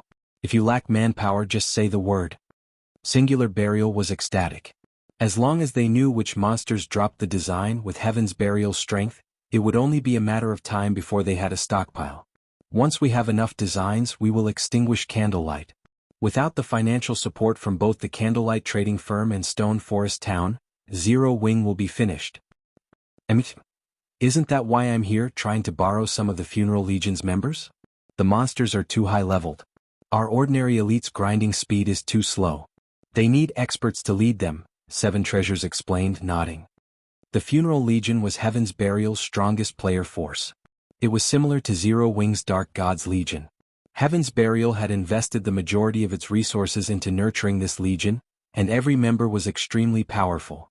In the eyes of ordinary players, they were definitely experts. However, only the guild leader could command the Funeral Legion. They would ignore anyone else's orders. Sure, no problem. I'll give you command of 400 members. Without hesitation, Singular Burial notified the Funeral Legion's commander, instructing him to dispatch 400 members to the Towers of Death immediately. Inside one of the Candlelight trading firm's special forging rooms in White River City. After sacrificing 500 units of life force to activate Icarus's Heart's God's Blessing skill, Shifeng began forging advanced mana armor kits, one after another. Not only had Shifeng forcefully raised his forging standard to master rank, but the effect also lasted 3 full hours. Meanwhile, God's Blessing's cooldown was only 4 hours. With this buff, he was practically a bona fide master lifestyle player. The only downside was that God's Blessing cost too much life force to sustain. Regardless, Shifeng was satisfied with this result. As a master forger, he could learn the advanced mana armor kit's production method. By utilizing various tools, he also increased his success rate with the advanced mana armor kits to 41%, which allowed him to succeed 1 out of 3 tries. In 3 short hours, Shifeng had successfully forged 31 advanced mana armor kits. Although the production volume could not compare to the intermediate mana armor kits, the advanced version's attributes trampled over the intermediate versions. You're tuning in to the Han Li's Wuxia Adventures YouTube channel. We're so grateful for your support, and don't forget to subscribe to join us on this incredible journey through captivating stories. Your generosity through donations truly makes a world of difference, as it's the primary source of revenue that allows me to expand and enhance this channel for you. Thank you from the bottom of my heart for being a part of this adventure.